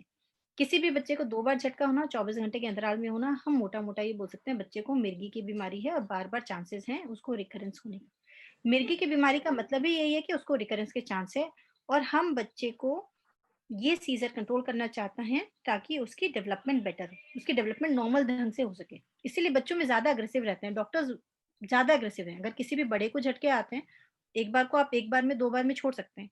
बट बच्चे को उनकी development is so crucial, you are actually very aggressive to treat that epilepsy in a small age. Thank you doctor Rajni. हमारे पास काफी सवाल हैं, but due to lack of time we will not be able to take all of them, but we assure you that we will get back to you with your queries in your personal email. If you can provide that email to us, we will get back to you. जाते जाते एक और सवाल था mister Dinesh Kumar का regarding the screen time. आजकल mobile सभी के हाथों में है, तो क्या मोबाइल हैबिट्स रखनी चाहिए? कब तक मोबाइल हम अलाउ कर सकते हैं अपने बच्चों को जिनको इस बीमारी की शिकायत है? बहुत ही वैलिड क्वेश्चन है दिनेश जी का, और इसके बारे में मैं कम बोल पाई समय की कमी की वजह से। मैं कुछ बातों का बोलना चाहती हूँ। मैंने एज वाइज लिमिट आपको बताया, वो किसी भी नॉर्मल बच्चे के लिए है। जो भी आपने एज वाइज लिमिट देखे हैं, वो अगर एपिलेप्सी नहीं है बच्चों के लिए तो भी वो गाइडलाइंस है, वो अमेरिकन अकेडमी ऑफ पीडियाट्रिक्स के हैं। उनकी कंडीशंस भी अलग हो सकती हैं। कुछ तो कोविड टाइम्स में स्क्रीन टाइम स्कूलिंग की वजह से भी है। सो जो नॉर्मल स्कूल का टाइम है 8 बजे से लेके 1 ओ क्लॉक तक, इसके बीच में मैं एडवाइस करूंगी सारे पेरेंट्स को इन बच्चों को ब्रेक देने के लिए। 10 मिनट 15 मिनट का ब्रेक हर स्कूल के रूटीन में है। उस ब्रेक में बच्चे बैठ के मोबाइल या ये ना खेलते रहे, वो उठें, घूमे, थोड़ा पानी पिए, फिर आके बैठे। वन थिंग इज दैट दूसरा है कि जो video game is very important. जब भी आप वीडियो गेम देखते हो आप इतने धुन में उसे देखते हो कि आप आई ब्लिंक भी नहीं करते हो, and you do not know कि आपने आधे घंटे 1 घंटे उसमें निकाल दिया है। कई बच्चे वॉशरूम्स नहीं जाते हैं, वो अपने बाउल एंड ब्लैडर नीड्स को कंट्रोल करके रखते हैं कि हमें अभी नहीं जाना। That is again a risky thing. अगर आपको लग रहा है कि बच्चा काफी टाइम तक नहीं गया है वॉशरूम और वो मोबाइल गेम में बिल्कुल धुत है, that is wrong. So mobile games आप अवॉइड करें, फ्रीक्वेंट ब्रेक्स दें। तीसरी चीज है जो कंटेंट बच्चा देख रहा है उस पर थोड़ा ध्यान दे कि वेदर दैट इज रिलेवेंट और नॉट रिलेवेंट। एंड स्लीप से 1 घंटे पहले गैजेट जरूर ऑफ होना चाहिए। तो अगर इन चीजों को ध्यान दे दैट इज इम्पोर्टेंट। और फ्लैशिंग लाइट, जो डीजे वाली लाइट होती है जब आप बाहर जाते हो, तो किसी किसी बच्चे को फोटो सेंसिटिव एपिलेप्सीज होती है, उसमें कंट्रोल करना चाहिए। And Thank you, mobile Dr. की मैं इसमें जैसे एक है कि आप चीज छोटे स्क्रीन में आप टीवी देख रहे हैं, स्कूल का काम करा रहे हैं, तो आप उसको लैपटॉप पे करेंगे, स्मार्ट टीवी पे कनेक्ट कर दें, तो then in that case that is also little beneficial. मैं इसमें Thank एक you, चीज Dr. और ऐड करना चाहूंगी doctor Rajni, that parents have to be sure कि उनका अपना फोन कल्चर क्या है। अगर पेरेंट्स सारा दिन खुद फोन पे होंगे तो बच्चों को लगता है कि ये एक खिलौना है, and we also have to have this toy. तो पेरेंट्स को अपना फोन कल्चर और अपने फोन का इस्तेमाल बच्चों के सामने उतना ही रेगुलेटेड वे में करना चाहिए जितना कि वो चाहते हैं कि उनके बच्चे करें। So that is very very important. बहुत सारी फैमिलीज में 8 बजे के बाद घर का वाईफाई बंद हो जाता है, बहुत सारी फैमिलीज में फोन बेडरूम्स में अलाउड नहीं है। I think these cultures are very important and very basically relevant. Role modelling Yeah, is parents have to be role models for their children. आप खुद सारा दिन फोन पे लगे रहो और बच्चे को बोलो कि आप फोन को हैंडल नहीं करोगे, ये तो पॉसिबल नहीं हो सकता। This is not acceptable and possible. Yes, thank you, Shikha ma'am. It was a very valid point because as a doctor, parent also we sometimes miss in these minute points. Thank you Yeah. so much, ma'am. Yeah, thank you. Thank you, Dr. Rajni, for a very informative talk. Now we move on to the next session. Dr. Rajni, can you share the slide of the speaker, please, so that I can introduce the chairperson?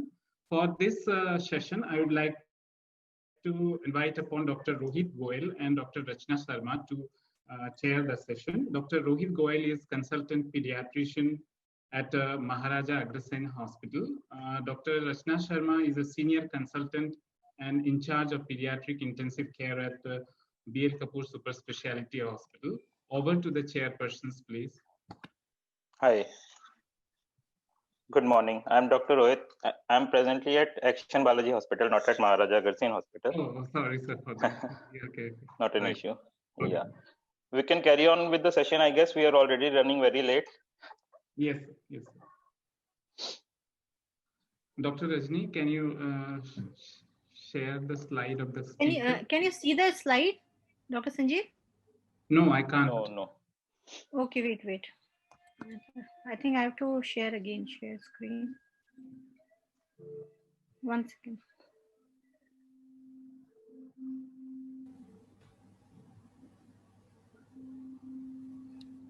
Yes, now it's visible. Okay. It's visible? Yes. Okay. Over to the chairpersons.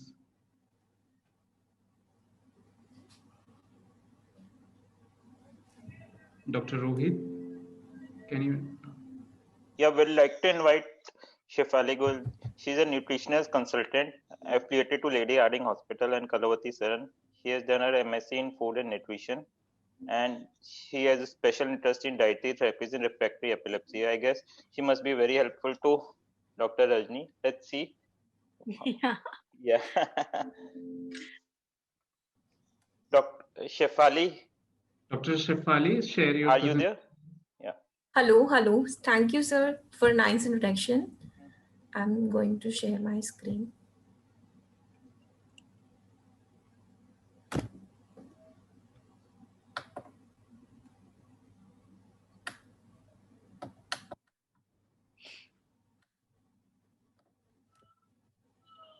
My screen are visible to everyone?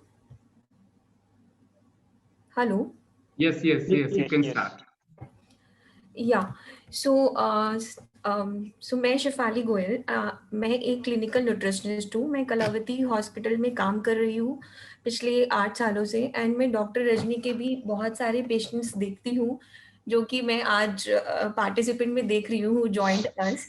सो मैं सबसे पहले सभी को धन्यवाद करना चाहती हूँ कि वो आज मुझे सुनने के लिए यहाँ पर जुड़े। और इसी में जनरली जैसा कि डॉक्टर अर्जुन ने बताया कि हम आज उन सभी चीज़ों पे डिस्कशन करेंगे जो कि हम रोज़मर्रा जब पेशेंट्स हमारे पास आते हैं, जब वो उनसे हमसे क्वेश्चंस पूछते हैं कि कौन सी डाइट हमारे बच्चे के लिए अच्छी रहेगी, उसके दौरे रोकने के लिए, उसके झटके कम करने के लिए। तो जनरली लोगों में पेशेंट्स में डाउट रहता है कि हम मॉडिफाइड एटकिन डाइट शुरू करें या फिर कीटोजेनिक डाइट शुरू करें। तो आज हम उन्हीं सब चीज़ों के बारे में बात करेंगे कि कौन से तरीके का खाना एपिलेप्सी में अच्छा रहता है। So what is diet therapy? So diet therapy can help control various type of seizure in both children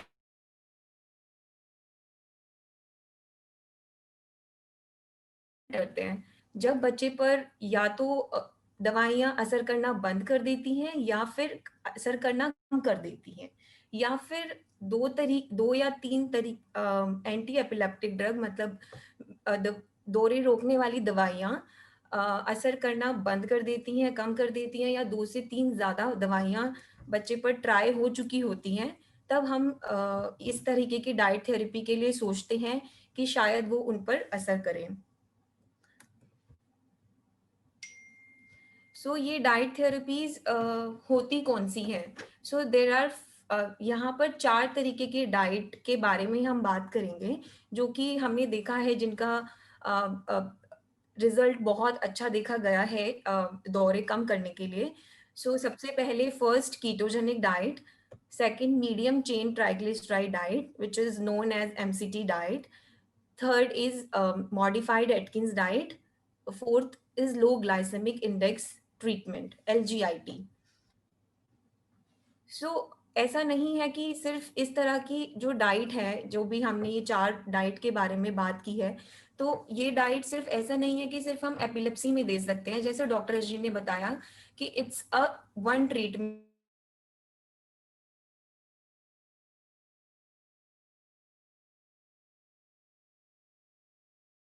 syndrome, gluten 1 deficiency syndrome, infantile spasms. So there are यहाँ पर बहुत तरीके के न्यूरोलॉजिकल कंडीशंस होती हैं जिसमें हम इस तरह का डाइट दे सकते हैं। सो अभी हम बात करेंगे कि व्हाट इज कीटोजेनिक डाइट। सो सबसे पहले हम जानते हैं कि हम ये डाइट थेरेपी के क्यों देते हैं, बेसिकली हम क्यों देना चाहते हैं इनको डाइट थेरेपी के लिए। सो बेसिकली होता क्या है कि जब मैं आपको एक general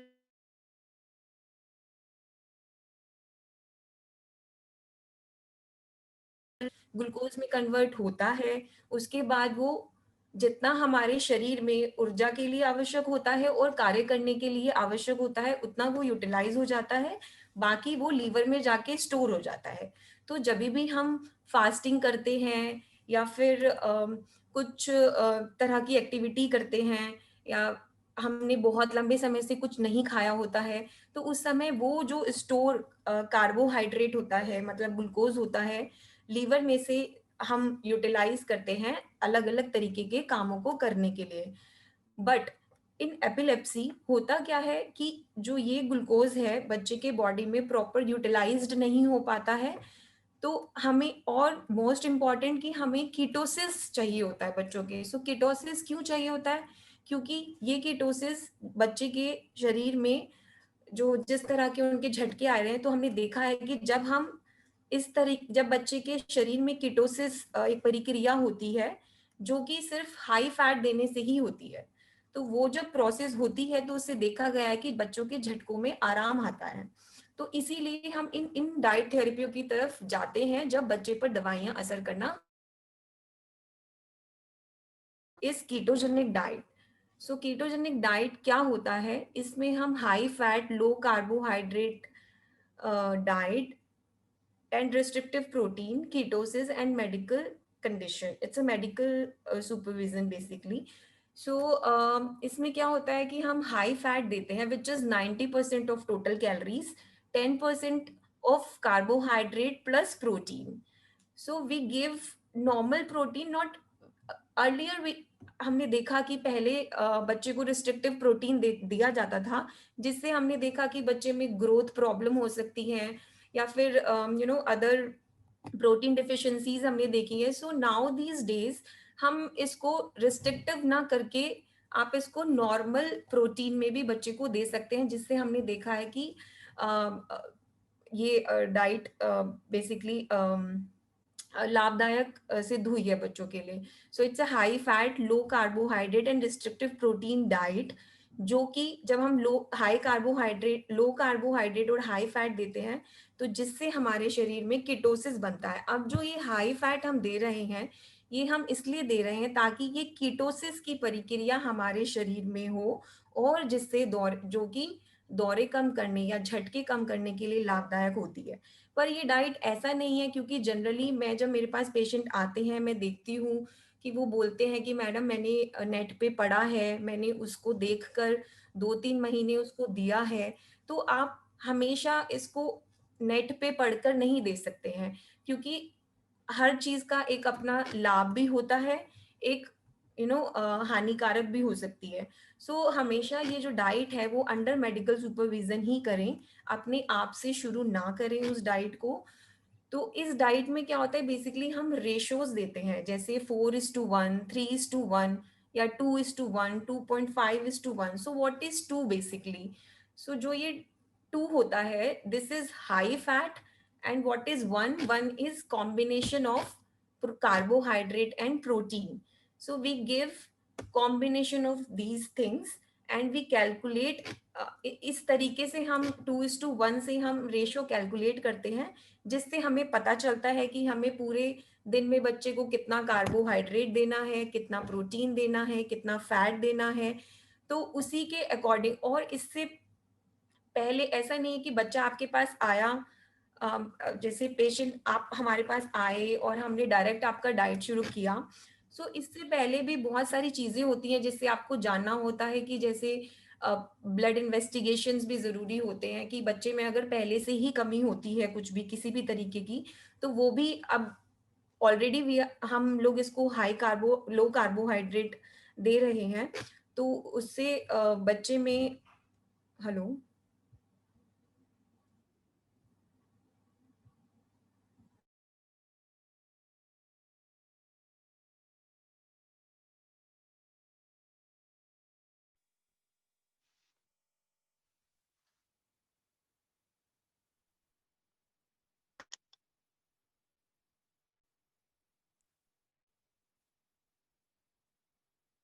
Shefali, we can't hear you.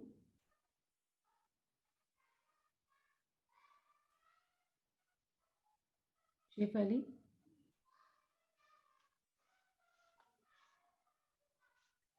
I think she has some connectivity issue.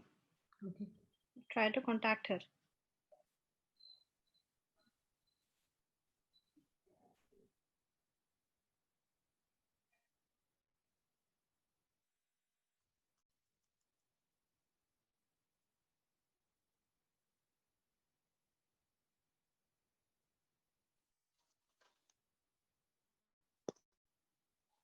Just spoke to her. Her contact. She lost her connection. She'll join back. Just few seconds. Till that time, we can take. I think there are 1 or 2 questions. We'll keep a note of that. Milk देना चाहिए कि नहीं? तो अभी we'll discuss with. Doctor Rajni, एक question आया हुआ है. क्या मतलब जिन भी बच्चों को इस तरह की बीमारी की शिकायत है, क्या उनमें डायट्री मैनिपुलेशंस हमेशा जरूरी है?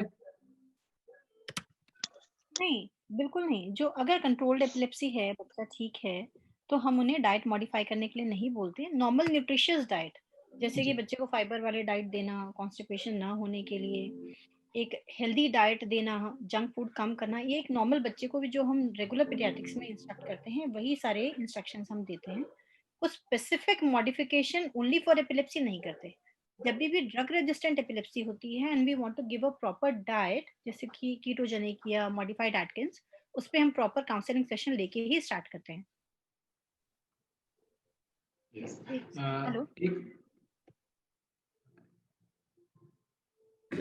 Dr. Rajni, as you were talking about constipation, so I think the normal question which the parents usually comes up with is that क्या इन फिट की दवाइयों से कॉन्स्टिपेशन बढ़ता है पेशेंट्स को?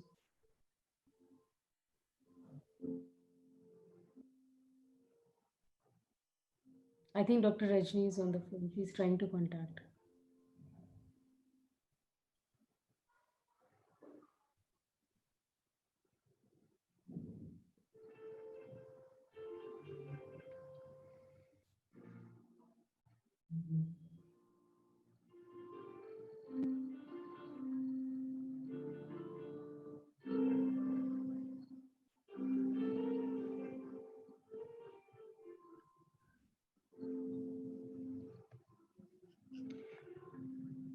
Dr. Rajni. Yes, ma'am. Actually, Shefali has lost her connection और कुछ connectivity issue आ रहा है. She is not able to join. Can we take on the third session and then maybe we can take this session after that? So what we can, I think Shefali ने काफी conclude कर दिया था. What she was talking about was a ketogenic diet. Yeah. और ketogenic diet basically उन बच्चों के लिए है जिनकी epilepsy दवाइयों से कंट्रोल नहीं होती है. उसमें जो समझने वाली बात है जो शिफाली आपको बताने की कोशिश कर रही थी वो ये कर रही थी कि ये एक बहुत इम्पोर्टेंट तरीके की डाइट है. इसको आप कभी भी कहीं से भी पढ़ के यूज नहीं कर सकते और यूजुअली अगर ये सुपरविजन में की जाती है तो वो लोग सिर्फ ये मॉडिफाई नहीं करते हैं कि आप क्या चीज कितने रेशियो में लोगे. आपको बच्चे की और आपकी लाइफस्टाइल के हिसाब से वो आपको ये भी बता सकते हैं कि आप कौन कौन से फूड्स में क्या क्या है और कितना ले सकते हैं. तो जब भी आप उस स्टेज पे पहुंच जाएं जहां पर आपकी मेडिसिन से भी आपके बच्चे के झटके एक बैलेंस पे ना आ रहे हो जो डॉक्टर रजनी पहले बोल रही थी तो हम इस डाइट की तरफ जाते हैं. ऐसा देखा गया है सिंस हम लोग भी डॉक्टर रजनी के साथ काम करते हैं इन बच्चों के लिए तो ये इस दवाई के अच्छे असर होते हैं. I think she is coming back. If she comes back तो हम कंटिन्यू करते हैं. But meanwhile the very important message is that it is a beneficial diet. बहुत बेनिफिट है इस डाइट से और इसको बहुत रेगुलरली फॉलो करने से कुछ पेशेंट्स में बहुत आराम मिलता है और कई बार दवाइयां भी कम हो जाती है. So that was the most important message. Is she coming back? Yeah, she's trying to come back and she told me she'll be coming back. I don't know. Not joined yet, I think so. मैं कुछ questions देख रही थी मैं. There is another question to Dr. Rajni.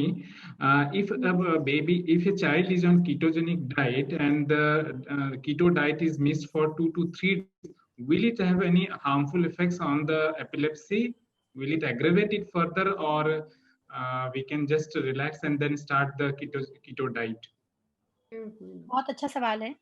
इसमें क्या होता है कि कीटोजेनिक डाइट जब भी हम करते हैं हम कीटोन मेजर करते हैं. एक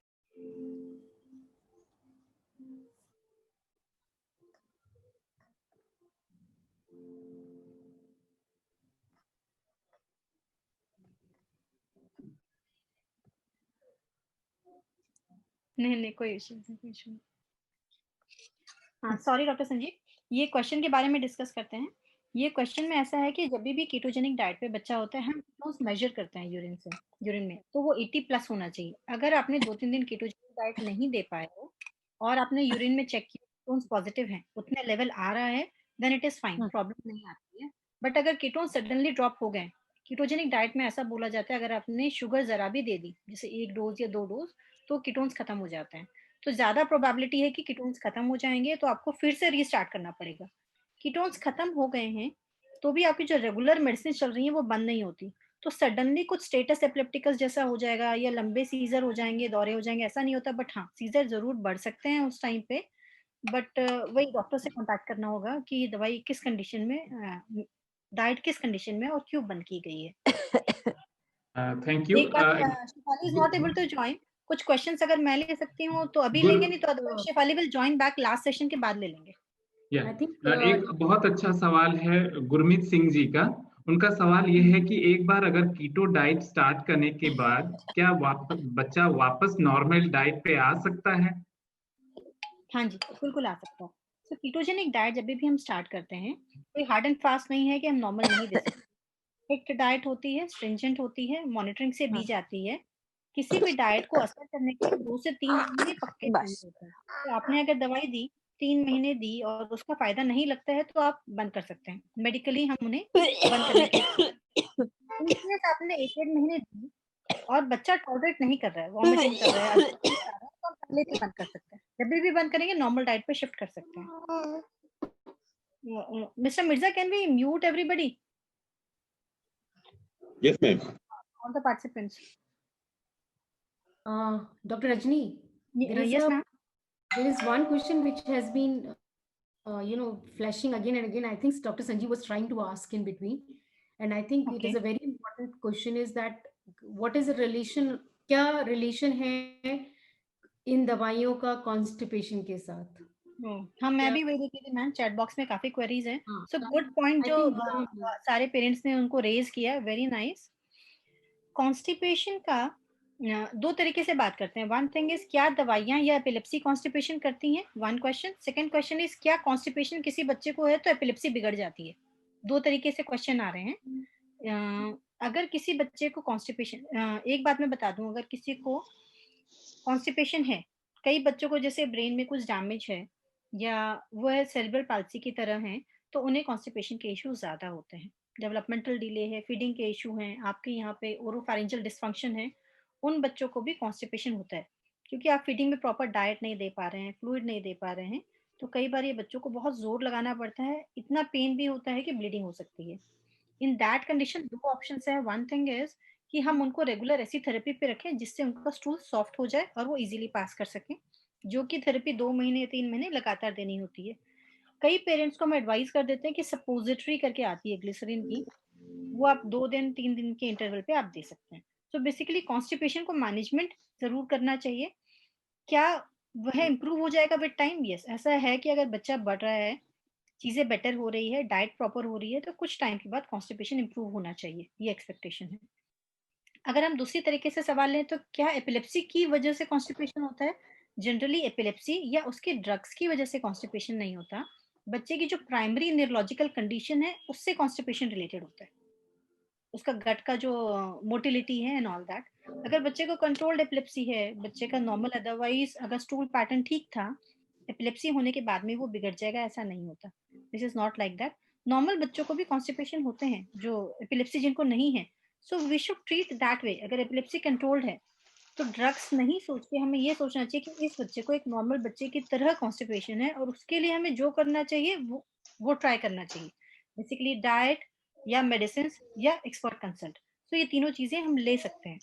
तो टू कंक्लूड, एपिलेप्सी या एपिलेप्सी की ड्रग्स की वजह से कॉन्स्टिपेशन नहीं होता, प्राइमरी न्यूरोलॉजिकल इलनेस की वजह से होता है। उसका मैनेजमेंट एक नॉर्मल बच्चे की तरह जैसे हम करते हैं वैसे करना चाहिए। तो कॉन्स्टिपेशन अपने आप में एक बच्चों को बहुत ही कॉमन प्रॉब्लम है, और इसमें मैं सिर्फ एक चीज ऐड करना चाहती हूँ कि हम जब कॉन्स्टिपेशन की दवाई लिख के देते हैं तो पेरेंट्स को ऐसा लगता है कि अगर हम ये बहुत रेगुलर देंगे तो हैबिट बन जाएगा। बट इससे यहाँ पर एक ओपिनियन ये है कि आप इसको रेगुलर अगर 2-3 महीने देंगे तो बच्चे की बॉबल हैबिट डेवलप हो जाएगी, उसको आदत पड़ जाएगी सॉफ्ट स्टूल्स और टाइम पे पास करने की। एक जो मेजर रीजन होता है बच्चे की कॉन्स्टिपेशन का वो होता है पोस्टपोन करता है बच्चा, ये फंक्शनल इश्यूज हो जाते हैं। बच्चा क्या करता है कि जब उसको आता है उसको लगता है दर्द होगा, अगर एक बार भी उसको कभी दर्द हुआ है तो वो हमेशा जब भी उसको स्टूल आएगा तो वो उसको पोस्टपोन करेगा, वो सोचेगा अभी नहीं जाऊंगा दर्द होगा, अभी नहीं जाऊंगा, तो वो एक विशियस साइकिल में फंस जाता है। तो इसलिए बहुत इंपॉर्टेंट होता है कि जब आप मेडिसिन स्टार्ट करें तो वो मेडिसिन आपको 2 से 3 महीने कंटिन्यूड देनी होती है, जिससे कि वो उस पेन वाले इंसिडेंट्स को अपने दिमाग में भूल जाए और उसकी बॉबल हैबिट डेवलप हो जाए। एक जाते जाते एक और सवाल डॉक्टर रजनी से। डॉक्टर रजनी, एक सवाल बार बार ये आ रहा है, क्या protein rich diet will have any effect on the epilepsy और इट्स मैनेजमेंट? क्योंकि एक सवाल आ रहा है कि एग मिल्क कब शुरू करना चाहिए, कितना देना चाहिए। तो मेरे ख्याल में पेरेंट्स का ये सवाल है उनके मन में कि क्या प्रोटीन रिच डाइट एग्रेवेट करती हैं epileptic conditions? Okay, interesting question. So protein rich in general, क्योंकि वो बच्चा है, ग्रोइंग एज है, इन जनरल किसी भी नॉर्मल बच्चे को हम प्रोटीन रिच डाइट के बारे में एडवाइस करते हैं कि बच्चे को good quality and quantity of protein देना चाहिए, चाहे वो मिल्क प्रोटीन हो चाहे वो एनिमल प्रोटीन हो इन टर्म्स ऑफ एग।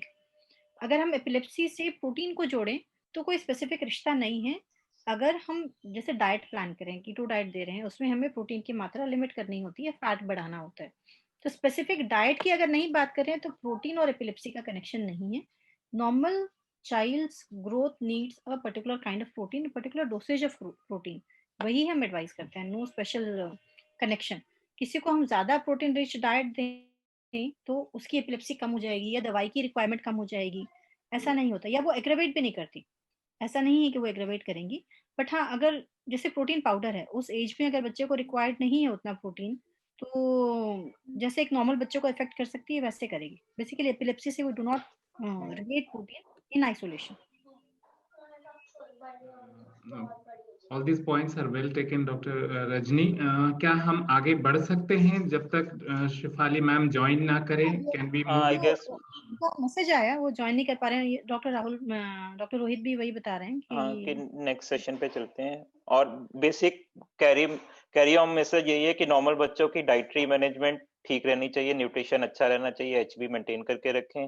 और जब कीटो डाइट पे आप जा रहे हैं तो you should strictly follow the nutritionist, नहीं तो फिर गड़बड़ होनी शुरू हो जाएगी। सिंपल सा एक कैरी होम मैसेज ये लेके चाहिए। I guess we should move to the next session. Thank you, Dr. Management वही होना चाहिए। Thank you doctor Sanjeev. Thank you, Dr. Rachna and Dr. Rohit. Moving forward to the next session. अगला session बहुत ही ज्यादा इम्पोर्टेंट है क्योंकि उस पे doctor Rajni Farmania, she will discuss how to manage an acute attack of epileptic event. So to chair this session, I would like to request Dr. Devendra Gaba. He is a senior consultant at Genesis Hospital and is the executive board member of Central IIT. And Dr. Rajiv Anand, sir, is a senior consultant and director of the Department of Neurology at DL Kapoor Super Speciality Hospital. Over to the chairperson, sir. Devinder? Dr. Devinder. Are you there? Devinder, is he there? Okay. आज हमें इस पूरे seminar में बहुत महत्वपूर्ण जानकारी मिली है कि बच्चों को पेरेंट्स डॉक्टरों की एडवाइस के सहायता से कैसे मैनेज करें। आपने अभी तक बहुत अच्छी जानकारी हासिल की है, लेकिन जैसे अभी डॉक्टर जी ने कहा कि जो ये पॉइंट अब हम डिस्कस करने वाले हैं, acute seizure management practice point, and मुझे लगता है कि डॉक्टर रजनी ये बताएंगे कि आपको घर पे क्या करना है यदि किसी को मरीज को दौरा आता है। जो मुझे लगता है कि एपिलेप्सी का सबसे इम्पॉर्टेंट पॉइंट है पेरेंट्स के लिए या केयर गिवर्स के लिए, ये समझना कि हमें क्या करना है जब बच्चे को या किसी को भी आपके सामने दौरा आ रहा है। क्योंकि सामान्य तौर पे वो सब कुछ किया जाता है जो नहीं करना चाहिए और वो नहीं किया जाता जो करना चाहिए। जैसे लोग मुंह में कुछ डालने की कोशिश करते हैं, पानी छिड़कने की कोशिश करते हैं, हाथ पैर मिलना शुरू कर देते हैं।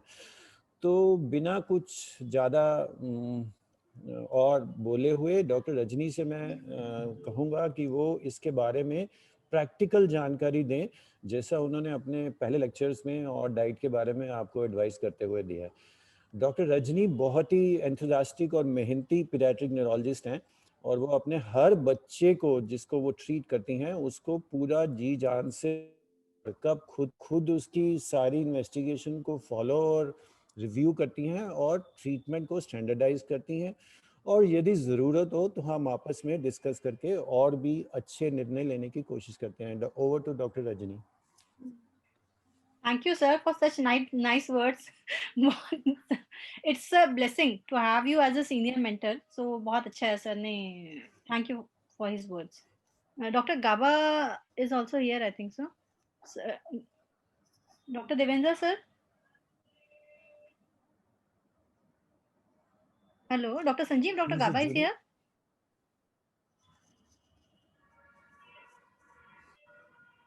So I'll ask Dr. Davinder to talk to him while Dr. Rajni starts her lecture, and then we will have a viewpoint from him also once he joins. Okay sir, okay. I'll start now. So और late नहीं करते हुए point start करते हैं। Acute seizure management, जैसा sir ने कहा, ये बहुत ही जरूरी है और ये की लेसन है, इसीलिए थोड़ी एंड पे रखा गया था। मैं रिक्वेस्ट करूंगी आप इस सभी सब बहुत ध्यान से देखें। कुछ अगर आप मेरी तरफ से लाक्यूना है तो वो जरूर हम डिस्कस करेंगे। तो जब भी हम ये सेशन में हम क्या डिस्कस करेंगे, जब सीजर होता है क्यों हमें सीजर ट्रीट करना चाहिए, कब करना चाहिए, क्या करना चाहिए और कैसे करना चाहिए। सो ये 4 क्वेश्चंस हैं जो हमें आंसर करने हैं कि बच्चे को घर पे दौरा आया, हम क्या करें, कब करें, क्यों करें, कैसे करें। सो इसी की जानकारी मैं आगे स्लाइड्स में दूंगी। So why seizures are unpredictable. पहला चीज है झटका कब आएगा, कैसा आएगा। हर झटका एक बराबर होगा ऐसा नहीं है।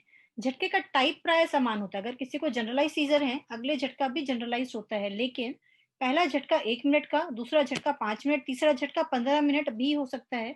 किसी बच्चे को अगर बुखार है तो झटके प्राय करके लंबे हो जाते हैं। So seizures are unpredictable, the duration is unpredictable depending upon the stress and the condition of the child. इसीलिए हमें सीजर का मैनेजमेंट आना चाहिए। अगर कोई पेरेंट बोलता है मेरे बच्चे को 1 मिनट का झटका आया है तो मैं क्यों ये चीज जानूं, बट ये चीज जानना जरूरी है क्योंकि ये कभी भी हो सकता है जबकि आपकी ट्रीटमेंट चल रही है।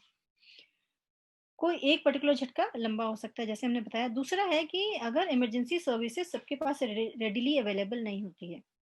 मैं जहाँ रहती हूँ, अगर अगले 5 किलोमीटर के अंदर में कोई मेडिकल सर्विसेज नहीं है तो ऑल द मोर आपको ज्यादा ध्यान करके ये चीज आनी चाहिए। एक बात मैं और बोलना चाहूंगी, अगर किसी के पास में इमरजेंसी है, मैं यहाँ रहती हूँ, मेरे 2 कदम दूर पे एक हॉस्पिटल है जहाँ पे मैं बच्चे को ले जा सकती हूँ, लेकिन फिर भी बच्चे को इमरजेंसी ले जाने में जितना टाइम समय आप नष्ट करेंगी उतने समय में इरिवर्सिबल चेंजेस हो जाएंगे। सो टाइम इज की, मैं शुरू से बोलते आई हूँ, time is key. So you should try to manage at home. घर पे अगर किसी की आग लगी है वो फायर एक्सटिंग्विशर को फोन करेगा, लेकिन घर पे जो फायर एक्सटिंग्विशर होगा उससे भी इस्तेमाल करेगा। फायर वाले को बोलना है लेकिन घर पे भी अपना काम करना है, रुके नहीं रहना है। पानी से जैसे भी आदमी करके सीजर कंट्रोल करने की कोशिश करता है। पानी से का मतलब है जो फायर के बारे में मैं बता रही हूँ कि फायर अगर है तो आप पानी डालने की कोशिश करते हो, सीजर अगर है तो क्या करना है क्या नहीं करना है हम डिस्कस करेंगे। सो रिमेम्बर कि ज्यादा करके झटके 2 मिनट में अपने आप खत्म हो जाते हैं बिना दवाई के। तो हर झटके को ट्रीटमेंट की जरूरत नहीं है, किस झटके को ट्रीट करना है, कैसे करना है और जानते हैं।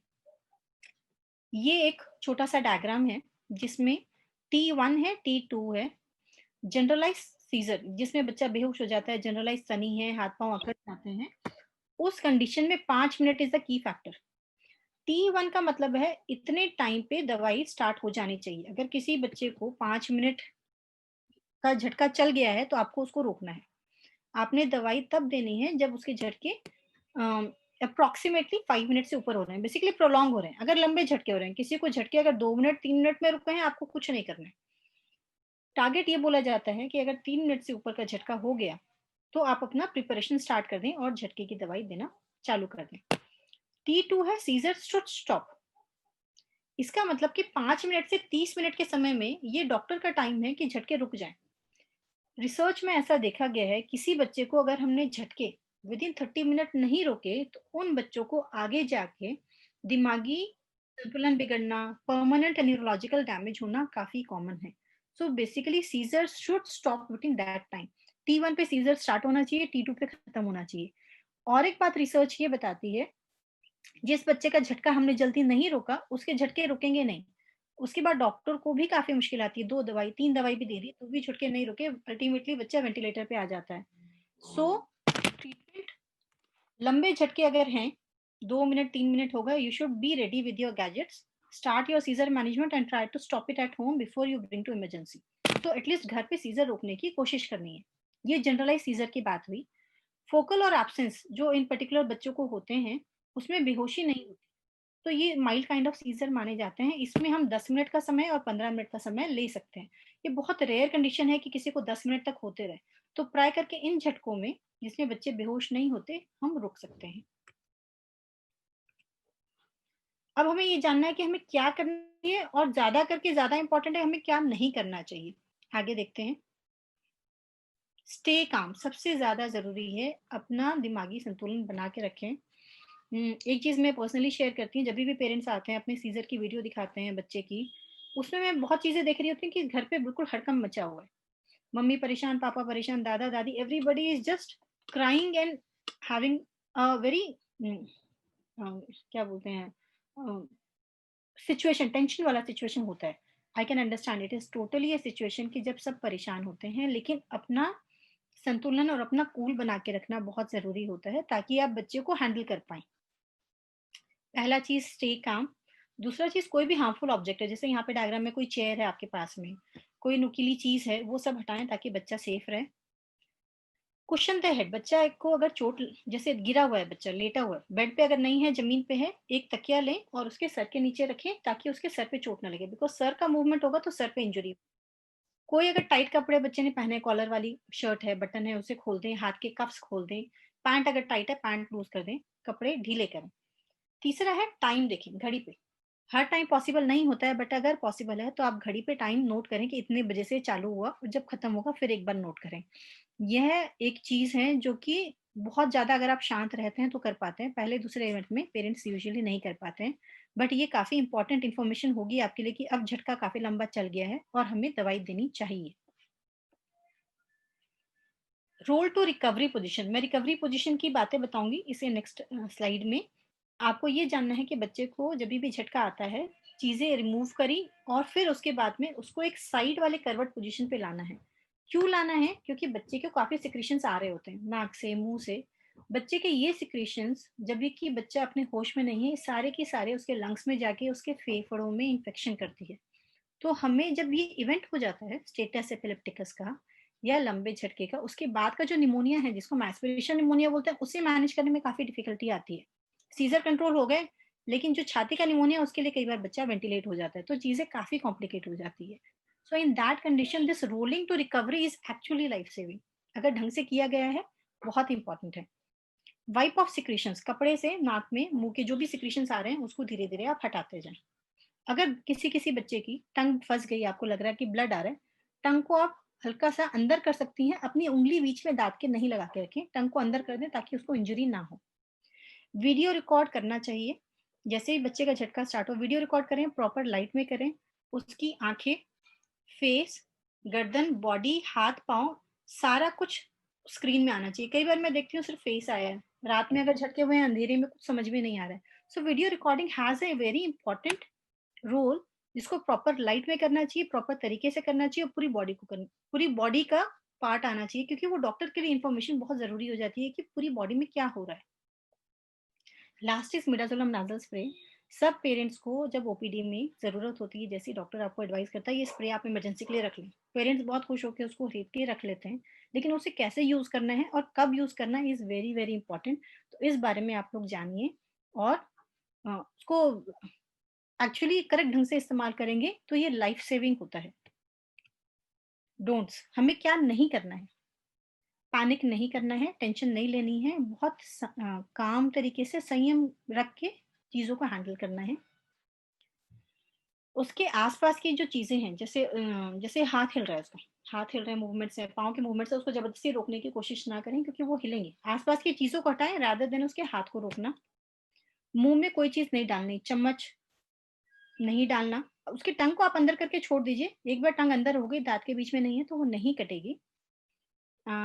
पेन डालना, स्केल डालना, कोई भी सामान पकड़ा वो डाल देना, प्याज सुंघा देना, ऐसी चीजें नहीं करनी है। अगर किसी को फेब्राइल सीजर है, बच्चों को बहुत बार मैंने देखा है वो ले जाके उसे पानी में डाल देते हैं, या ठंडा पानी फ्रिज से निकाला उसकी बॉडी पे डाल दिया, ऐसे भी नहीं करना है। सो ये तरीके नहीं है बच्चे का फीवर कम करने का या एक्यूट सीजर हैंडल करने का।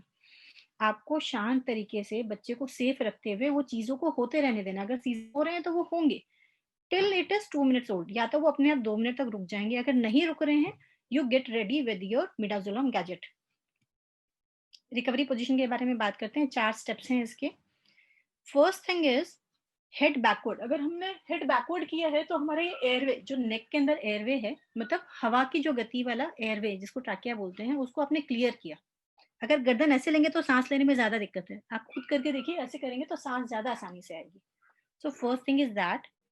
सेकेंड थिंग इज आपका राइट हैंड को आपने चीक पे ऐसे रखा और ये वाला हाथ खोल दिया। सो एक हाथ खोला, दूसरा हाथ यहाँ रखा। थर्ड स्टेप में राइट वाले लेग को ही आपने मोड़ा, तो एक चीक के नीचे राइट लेग मोड़ा और उसके बाद उसको बच्चे को रोल कर दिया। तो आपने देखा चौथा जो स्टेज है उसका गर्दन खुला हुआ है, उसका हाथ एक गाल के नीचे है ताकि उसका हेड को सपोर्ट है, एक हाथ खुला हुआ है और एक पांव ऐसे तरीके से रोल है ताकि बच्चा दोबारा रोल बैक ना हो सके। ये चीजें एयरवे प्रोटेक्ट करने के लिए है। आपको मैं बार बार समझा रही हूँ कि जो एयरवे है ये मेन काम है बच्चे का, क्योंकि कई बार सिक्रीशन से फंस जाता है, ब्लॉक हो गया, सांस नहीं आई, विद इन सेकेंड्स बच्चे को कार्डियक अरेस्ट हो सकता है, रेस्पिरेटरी अरेस्ट हो सकता है। तो इसीलिए बच्चे को ये प्रिकॉशन देना है। तो रिकवरी पोजीशन में आप रोल करें उसे। मिडाजोलम नाजल स्प्रे के लिए जिस भी ब्रांड का आप लें, डॉक्टर ने आपको ऑलरेडी डोज बता रखी होगी ओपीडी में। पहला चीज है हवा में 2 पंप करें ताकि जो उसका चैनल है वो प्राइम हो जाए, डेड स्पेस खत्म हो जाए, उसको बोलते हैं प्राइमिंग द स्प्रे। सेकेंड है सिक्रीशंस को वाइप करें ताकि नाक क्लियर कर दें, आपको नाक में ही स्प्रे देना है। तीसरा है हेड जो इसका आपने रिकवरी पोजीशन पे रखा, कुशन किया हुआ है सर के नीचे, थोड़ा सा ऊंचा है। अगर ऊंचा नहीं भी है तो सर थोड़ा सा ऊंचा कर सकते हैं, क्योंकि आप नाक में स्प्रे देंगे तो सर टिकल डाउन हो जाएगा। फ्लैट होके नहीं, थोड़ा सा हेड रेज करके उसके नाक में स्प्रे डालें। नोजल ऑफ द स्प्रे को नाक में रखना है, नोजल को आउटवर्ड डायरेक्शन पे रखना है, नाक के बाहरी एरिया की तरफ। मैं अगले पिक्चर में दिखाऊंगी कि नाक के स्प्रे को कैसे एग्जैक्टली रखना है। स्प्रे को डायरेक्टली एक के बाद एक, अगर टोटल डॉक्टर ने बोले 10 बार डालना है तो 5 इसमें डाल सकते हैं। एक बार दिया, फिर दिया, फिर दिया, लगातार, रुकना नहीं है। There should be no break. Once full puff, then break, then full puff, at a go आपको सारे जितनी भी डोज बताइए वो देनी है। ऐसा नहीं है कि एक एक बार देके आप रुक गए। डरना नहीं है, घबराना नहीं है मिडाजोलम देने से। सीजर आपने पूरी डोज दे दी जितनी देनी थी, तो आप थोड़ी देर रुकेंगे। ऐसा बोला जाता है कि जब दवाई दे रहे हैं तो उसका असर आने में आपको 1 से 2 मिनट लगेंगे, तो आप दोबारा डोज उस टाइम पे ना दें, आपको वेट करना चाहिए। उस टाइम पे जब आपने दवाई दे दी सीजर के बाद, आपको ये सोचना चाहिए कि अगर नहीं रुकेगा तो किस इमरजेंसी में लेके जाना है, कैसे लेके जाना, वो चीजें दिमाग में होनी चाहिए। अगर सीजर तभी भी आ रहा है तो किसी भी हॉस्पिटल में रश करें। नाक में ये जो फोटो है इसमें देखिए, जो नाक का टिप है, जो ये नोजल का टिप है एटोमाइजर का, वो नाक के बाहरी एरिया की तरफ है, नॉट टुवर्ड्स द सेप्टम, तो बाहर की तरफ उसे रखना है। ये एक इंट्राबकल रूट है। किसी किसी के जो बच्चे बड़े होते हैं, मैं उन्हें टैबलेट्स लिखती हूँ। ये जो हम चीक है, गम और टीथ, गम्स है, चीक है, इसके बीच की जो स्पेस है यहाँ पे, जब बच्चे को सीजर आ रहे होते हैं, लार होता है, तो आप उसको ऐसे विड्रॉ करें, यहाँ पे जो स्पेस है वहां पे वो टैबलेट डाल दें, तो वो थूक के अंदर गल जाएगी और एब्जॉर्ब हो जाएगी।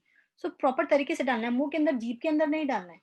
जो आपके गम्स है और चीक है उसके बीच का एरिया, वहां पे वो टैबलेट डालनी है। सो ये 2 तरीके हैं इमरजेंसी सीजर मैनेजमेंट के। आपको प्रॉपर ढंग से प्रॉपर डोज में देनी है, कम डोज में नहीं देनी है। So this is the exact diagram which I showed, final diagram, summary kind. When to rush to hospital, अगर झटका 5 मिनट से ज्यादा का हो गया तब जाना है। अगर झटका जैसे झटका आया, रुक गया, 2-3 मिनट हुए, बच्चे को होश नहीं आया, दोबारा झटका आ गया, this is counted as a total whole duration. ये पूरा का पूरा एक सीजन में काउंट होगा। उसके टाइम पे आपको डॉक्टर के पास लेके जाना है। झटका आपने रोक लिया लेकिन आधे घंटे हो गए, बच्चा होश में नहीं आ रहा है, that is one condition, you should take to the hospital. अगर किसी को पहला झटका है जरूर हॉस्पिटल जाना है। अगर किसी बच्चे को चोट लगी है हाथ में, पाँव में, कहीं भी, आपको डॉक्टर के पास जाना है। इसका मतलब ये कि किसी का झटका 2 मिनट के बाद आपने रोक लिया, 3 मिनट पे, और बच्चा थोड़ी देर में होश में आ गया, तो आप डॉक्टर के पास न भी जाएं तो भी चलेगा, क्योंकि आपको पता है कि बच्चे का ये दूसरा तीसरा झटका है, ये पहले आ चुके हैं, डॉक्टर ने हमें समझाया है कि झटके आएंगे तो क्या करना है। आपने झटके रोक लिए, बच्चा सेफ है, स्टेबल है, काम है, आप अगले दिन ओपीडी में आके डॉक्टर से मिल सकते हैं या फोन पे बात कर सकते हैं। तो हर झटके को रोकने के बाद तुरंत हॉस्पिटल लेके जाना जरूरी नहीं है। ये जो कंडीशंस मैंने बताए हैं, इस कंडीशन में आपको इमरजेंसी में आके जरूर चेकअप कराना चाहिए। फिर भी आपके मन में एंजाइटी है, डाउट है, बच्चे को झटका हुआ है, अगर होश में आ गया तो भी चेकअप कराना है तो आ सकते हैं, that is optional, but in these condition it is must that you should visit an emergency, any emergency nearby. So thank you, I would be happy to take any questions. Dr. Devinder has joined and I request him to put his comments, and then I want parents to ask maximum number of questions regarding this management, because this is going to decide, as Dr. Rajni was telling, time is very important. So we talk of time is brain. in case of stroke, but time is brain even in cases of epilepsy. जब मरीज को दौरे आ रहे होते हैं तो उसको किसी तरह का ब्रेन को डैमेज प्रिवेंट करने के लिए दौरे को इमरजेंसी में कंट्रोल करना बहुत ज़रूरी है। डॉक्टर देवेंद्र मेरे कोलीग ही रह चुके हैं कॉलेज से। तो डॉक्टर देवेंद्र, आप अपनी कुछ शब्द कहें लेक्चर के बारे में और मरीजों की जानकारी के बारे में।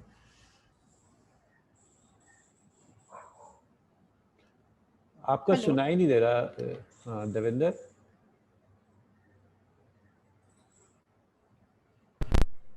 Devinder, we can't hear you. Hello, can you hear me? Yes. Yeah, now we can hear you.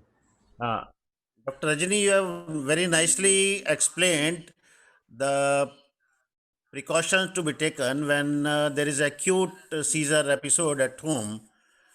For the parent, it's a very nice guideline, and I repeat 2 or 3 points. One is don't panic. That you have very nicely told.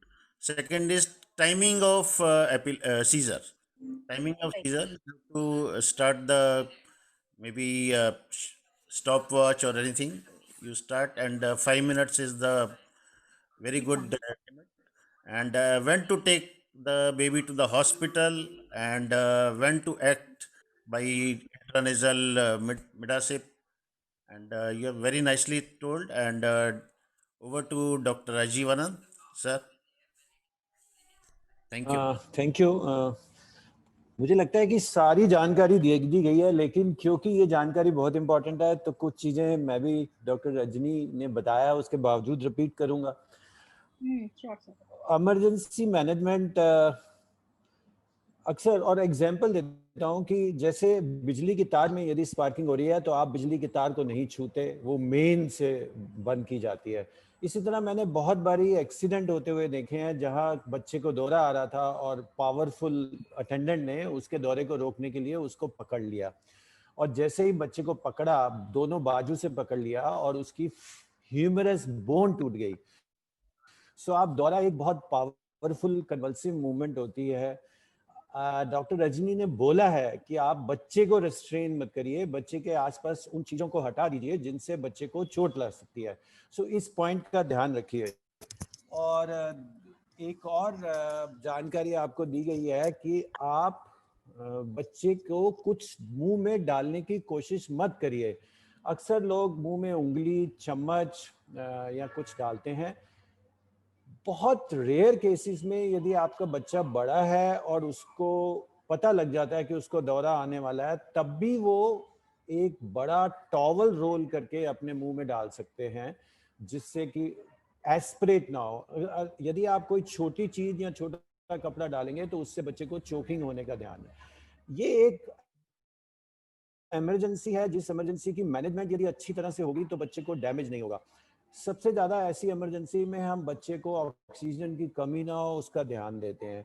आप देखेंगे कि जब बच्चा hospital में आता है दौरा लेके या कोई भी इमरजेंसी आती है तो हम उसका मुंह साफ करते हैं, लेकिन लोग मुंह में पानी डालते हैं। सो ये उल्टे एक्शंस हैं जो समाज में प्रचलित हैं, और इनको आप समझिए कि वो लगभग सारी चीजें वो जो हम कर रहे हैं उसके चारों तरफ घेरा बना के खड़े हो जाते हैं, उसके हाथ पैरों को मलना शुरू कर देते हैं। ये ना करिए, आप वो करिए जो डॉक्टर रजनी ने आपको बताया है। मिडाजोलम स्प्रे के बारे में भी मैं एक बात ऐड करूंगा कि मिडाजोलम स्प्रे जब आप केमिस्ट से, बहुत बारी देखा गया कि जब इमरजेंसी में आपने खोला और वो काम नहीं किया तो आप और पैनिक करेंगे। जब आप खरीदेंगे तो उस केमिस्ट को बोलिए कि वो आपको चला के दिखाए। You see those 2 puffs of spray coming out, then buy it, and then you say that if it is not coming out, it is his and you take it when it is coming out. Why it is important? Because जब आप emergency में देंगे, doctor Rajni ने बोला कि 2 puff से उसको prime करिए। वो इतना जरूरी है कि यदि वो जा ही नहीं रहा तो क्या करेंगे। और थोड़ा एक चीज ऐड करूंगा, शायद डॉक्टर रजनी एग्री करेंगी, कि आप दूसरे नॉस्ट्रिल को थोड़ा सा प्रेस कर दीजिए, क्योंकि अंदर नेजल पाथवे सेम है तो उससे वो रिटेंशन उसका ज्यादा होगा। और जरूरी नहीं है कि आपको अल्टरनेट नॉस्ट्रिल में देना है, आप एक ही नॉस्ट्रिल में सारी डोज दे सकते हैं, because inside it is going to be the same. So do not panic, understand what you can do and what you have to do, and do it properly, then you can help your child to recover from seizure. आपको already बता दिया गया है कि कब आपको emergency में जाना है या नहीं जाना है, और ये मेरे लिए भी जानकारी थी जो उन्होंने बच्चे को लिटा के बक्कल में टैबलेट देने के लिए बोला है। मैंने भी ये सीखा है। तो हम हर लेक्चर में सीखते हैं, चाहे हम कितने भी बड़े या छोटे हों। और मैं अब पेरेंट्स से बोलूँगा कि वो जितने भी सवाल पूछना चाहें वो पूछें, ताकि ये उनके लिए प्रोग्राम है।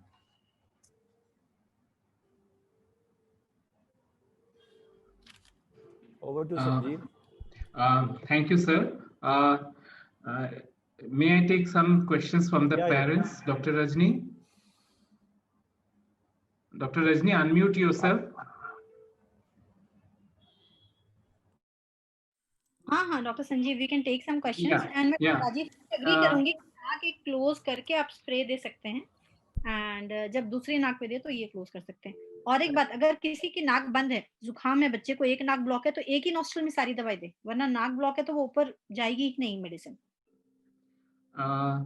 मुक्ता, इनका एक सवाल है, जो आपने बताया कि जो रोल ओवर करना है, अगर बच्चे को एक साइड की अटैक हो रही है तो किस साइड रोल करना है? ये काफी जायज और बहुत इंपॉर्टेंट सवाल है। बिल्कुल ठीक डॉक्टर संजीव, अगर किसी को राइट साइड के झटके हैं और सिर्फ राइट साइड के हैं, बच्चा होश में है, तो हम रिकवरी पोजीशन की बात नहीं करते हैं क्योंकि बच्चा होश में है। अगर बच्चे का कई बार एक साइड से स्टार्ट होता है और वो पूरी बॉडी में फैल गया है, बच्चा बेहोश हो गया है, जनरलाइज सीजर हो गए या जनरलाइज तनी हो गई है, एक साइड में ज्यादा है बट है जनरल कन्वीनियंट, उसको लेफ्ट साइड करना होगा। कोई हार्ड एंड फास्ट रूल नहीं है कि लेफ्ट ही करना है या राइट करना है, बट जो कन्वीनियंट हो बच्चे को उस साइड करें। राइट साइड अगर ज्यादा है, बहुत फोर्सफुल मूवमेंट्स हो रहे हैं, तो लेफ्ट साइड करना कन्वीनियंट होगा। बट दिमाग में ये नहीं बैठाना है कि मैं अगर राइट कर दूंगी उसे तो कुछ नुकसान हो जाएगा। बेसिकली रोल ओवर राइट हो या लेफ्ट हो, किसी भी साइड कर सकते हैं, लेकिन करना है ताकि फिर भी हम प्रोटेक्ट कर पाए, एस्पिरेशन रुका पाए। डॉली ग्रोवर का ये सवाल है, does weather changes precipitate an acute event? Weather change की वजह से बच्चे को अगर जुकाम है और हल्का जुकाम होता है, हम फीवर शायद अप्रिशिएट नहीं कर पाते हैं और उसे शायद फीवर हो रहा है, या बच्चा अनईजी महसूस करता है, then in that case that is a stress for the child and he can have a breakthrough seizure. Basically बच्चे की कोई भी इलनेस हो, चाहे वो माइन्यूट इलनेस भी हो, common cold and cough, fever, ये बच्चे के लिए एक स्ट्रेस होता है। कोई भी एपिलेप्सी के पेशेंट पे ये चीज ज्यादा बढ़ जाती है। You can have 1 or 2 breakthrough seizures, right? एक काफी अक्सर सवाल ये रहता है पेरेंट्स का कि अगर हमारे पास मिडाजोलम स्प्रे वगैरह ना हो और बच्चा को एक्यूट इवेंट हो जाए, तो जो दवाइयां चल रही हैं, चाहे वो टैबलेट फॉर्म में हो या सिर्फ लिक्विड फॉर्म में हो, क्या वो दिया जा सकता है या वो ज्यादा खतरनाक साबित हो सकता है? अगर किसी को एक्यूट सीजर है और बच्चा होश में नहीं है, वो अपने सेंसोरियम में नहीं है, तो कोई भी दवाई आप मुंह के थ्रू नहीं देंगे जब तक बच्चा होश में ना आए। जैसे सवेरे बच्चे को 8 बजे की डोज है, 8 से 9 के बीच में आपने सारी दवाई दे दी, बच्चे को एक ब्रेक थ्रू सीजर जो बड़ा वाला हुआ वो 11 बजे हुआ, मॉर्निंग की दवाई आप ऑलरेडी दे चुके हो, एक्यूट सीजर आपने कंट्रोल किया, बच्चा थोड़ी देर में होश में आ गया, जो आपको नेक्स्ट दवाई देनी है वो रात में 8 बजे ही आएगी, उसके पहले नहीं आएगी। आप अपने डॉक्टर से बीच में डिस्कस कर सकते हैं, या ओपीडी का टाइम है जाके मिल सकते हैं उन्हें कि डॉक्टर साहब ऐसे सीजर आया, हमें क्या करना है। सपोज आपके डॉक्टर से कांटेक्ट नहीं हो रही है, तो आपकी जो रेगुलर टाइमिंग है दवाई की आप वही देंगे, एक्स्ट्रा डोज नहीं देंगे, या शाम की डोज को दिन में 12 बजे नहीं दे देंगे। दूसरा है, सपोज आपने मॉर्निंग की 8 बजे की दवाई नहीं दी है 10 बजे तक बाई चांस, और बच्चे को झटके हो गए, झटका होके खत्म हो गया है, बच्चा होश में वापस आ गया है, जैसे भी वो होश में आए, कंफर्टेबल हो, तब आप वो दवाई दें।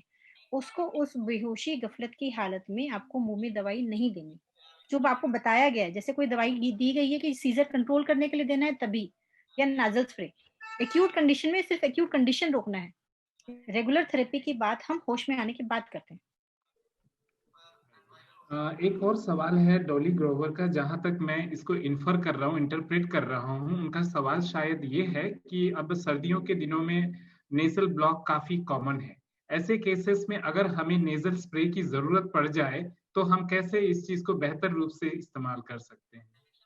अगर नाक जाम है बच्चे की, किसी बच्चे को क्या होता है, डीएनएस होता है, तो एक नाक जाम रहती है, आपको पता रहता है कि बच्चा प्राय इस नाक से मीन ब्रीथ नहीं कर पाता, ये नॉस्ट्रल इसकी खुली है और सिक्रीशंस यहाँ पे नहीं है। अगर आपने नाक का एग्जामिन किया और एक नाक बिल्कुल ब्लॉक है सिक्रीशन से, उस नाक में स्प्रे देने से कोई फायदा नहीं होगा। जो नाक उसकी खुली है, जिसमें स्पेस दिखता है आपको, उसी नाक में आप टोटल डोज जो है वो एक ही नॉस्ट्रल में दे सकते हैं।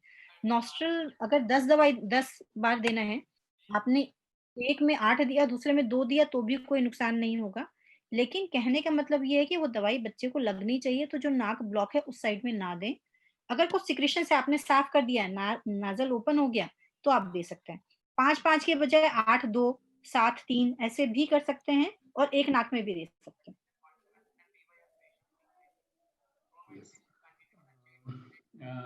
Parents can please post their WhatsApp mobile number as well as email address if they have, so that if there is any other further queries, we can get back to you on your personal email or WhatsApp also.